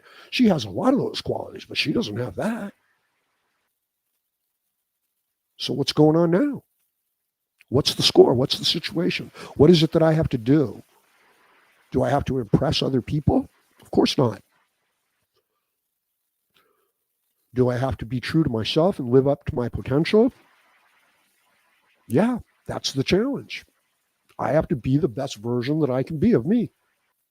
Could I neglect that and still live out my life? Of course I could. I think that's what most people do. But if I'm honest with myself and I try to do my best and I don't let myself get sidetracked and then I die, that's okay. I did what was right. That's the way it goes for everybody. But how about if I am not true to my nature? If I kiss ass? If I'm afraid? And I'm not saying you shouldn't be afraid sometimes, and I'm not saying that fear shouldn't, limit what you do sometimes, because it should. But if I betray myself, if I'm not true to myself, if I don't take care of myself, if I go out of my way to please other people, if I convince myself that the meaning of my life is pleasing other people and sacrificing myself, there's nothing wrong with sacrifice if I choose to do it. But this is forced sacrifice. This is the capitulating man.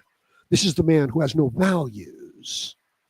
He has no hopes. He has no dreams. He's willing to subjugate them at a moment's notice for your approval. If I do that, what's going to happen to me then? Well, I'm going to become sick, won't I? Because I'm not being true to my nature. I'm pretending to be like a, lick-spittle dog, when the truth is, I am created in the image of God. So that's the score. That's the deal. These are some of your options. Hopefully you don't have to get arrested and thrown away for a bunch of bullshit lies for as long as I did. It would have been real easy for me anywhere along the way to fucking break down and take the plea deals. Okay? That's what people do. The state doesn't care about the truth of the crime. They don't care who's guilty. They don't care who's innocent. They care whether or not they can win the case, whether or not they can win the argument. And if they think they can win this argument, they're coming after you, whether you did it or not. And until you can show them that they cannot win this argument, and they know the law 10 times, a million times better than you do, but until you show them that they cannot win this argument, they won't relent. They're not going to be nice to you. They're not going to be like, oh, it's your first offense. Blah, blah, blah. No. And if you're a white man, oh my God.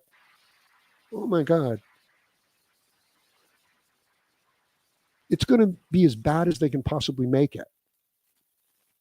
What do you think about all the shit that's going on over in Britain, huh? The idea that, the rape gangs are out there, the grooming gangs, and that the British government won't prosecute them, won't even speak about it publicly, but they'll arrest the victims of it, right? So like a neighbor hears, like a young girl screaming and crying for help. Okay. So she calls the police, and the police come and they investigate, and they find two underage girls in the company of, like, 6 or 7 Pakistani men. And they're all drunk. The girls are all drunk and incoherent and barely clothed. And, uh, you know, the police say, we had a call of, screaming of a woman, a girl here. And, you know who the police arrested? They arrested the girl, not the 6 men who were gang raping and getting her drunk. They arrested the girl. So that's what kind of men they have there over there in Britain now, ruling. Not that. That's not what kind of men they have over there in Britain. They have real men over there in Britain. I'm sorry, I didn't mean it like that. What I mean is that's who's in charge. That's who he's worried about. That's who he's taking care of, not the girl. Have you seen the image of the murderer, the one who did the Taylor Swift dance crime? Have you seen him? Let's see if I can find it. Yeah. I mean, you remember, right? About 6 months ago, the horrible, tragic loss, that the young man came into the over there in Britain, England, uh, Taylor Swift dance group of the young girls, and took a knife and murdered many of them and injured many, many more. And the British press wouldn't release who it was. And they kept saying, he's not Muslim. And they wouldn't release it. And there were all the riots over there in England because they felt that, this was a racial kind of thing. But the government said no, and they arrested the protesters and put them in jail. Have you seen the picture of the young man who's done this? Not the first picture that they showed us of him being an elementary school student, but the second picture of what he really looks like. That's who they protect. Is that what a man does? Is that how a man is? Is that our leader? Is that a strong man? Do you want your young men to be like that man when they get older? I'm talking about the person who's in charge. I'm talking about Kiyostama, the one who actually, doesn't prosecute. So that's what we're looking at. That's what we're dealing with. It's unthinkable. Right? Like, you couldn't imagine it going this far, this deep. Ooh, what is this one, though? What is this comment? Oh, the red pillars. I thought you said red pillars, and I read like reptilers. And MGTOW can coalesce into the greatest world-changing force known to man. But will it? That's a great question, because I think we've already done it and we just don't know it. I believe that the entire Trump MAGA movement is, in fact, a MGTOW movement. We can't say MGTOW. We can't even, well, we could almost say red pill. We can almost say red pill. We certainly can't say MGTOW. But not because it's not based on those principles and ideals, but because the term itself is, too toxic, is viewed in that manner. So here we are, MGTOW, the men who are so disgusted by this situation that we're walking away from it. Okay? The system is so corrupt that some men won't participate in it. What do you call those men? What do you call men who do that?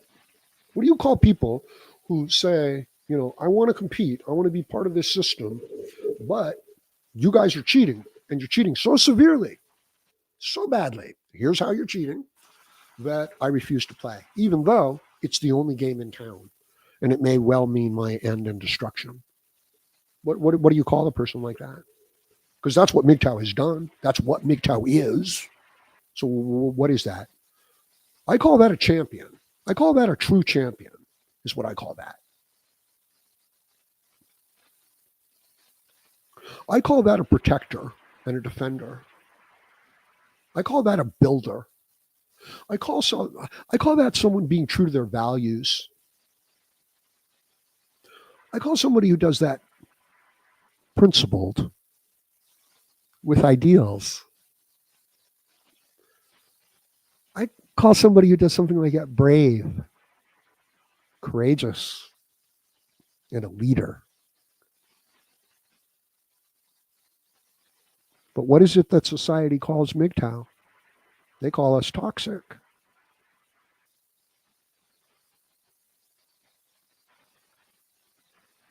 They say we're bad men. They cast us out.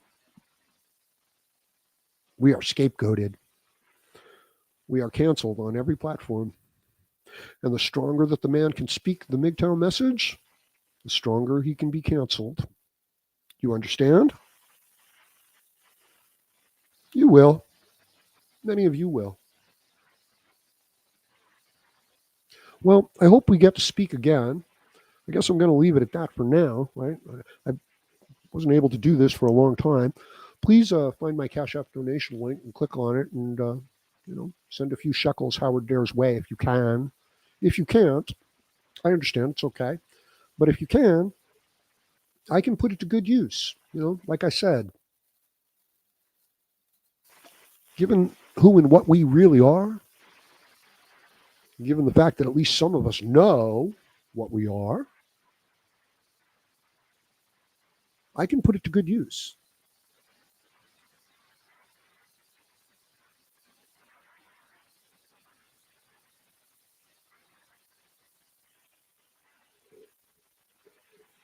I'm just thinking about numbers, thinking about how many people I can reach and stuff like that. I don't know. Like what's important? Is it reaching a lot of people or is it reaching the right people with the right message? Right? It's something I'm thinking about right now. Okay, I'm going to leave it at that. Thank you for everybody for stopping by, liking, sharing, commenting, subscribing, but especially donating. I just need some food. I need to find out if my Cash App donation link works too. It hasn't been working since December 24th. And join me again because I'm going to be creating more content. I'm going to start bringing you guys on here live. I'm going to need something to talk about. I need a producer. Okay. If you guys think you could actually do something like that, contact me. And if you don't know what I'm saying when I say I need a producer, then you probably can't do it. Right. Because I'm talking. I'm not looking up. I'm not feeding information. Anyway, support the Howard Dare channel. I would really appreciate it. And join me again as I plan to have more content for you, maybe even later tonight. Thank you, MGTOW, and we'll talk again soon.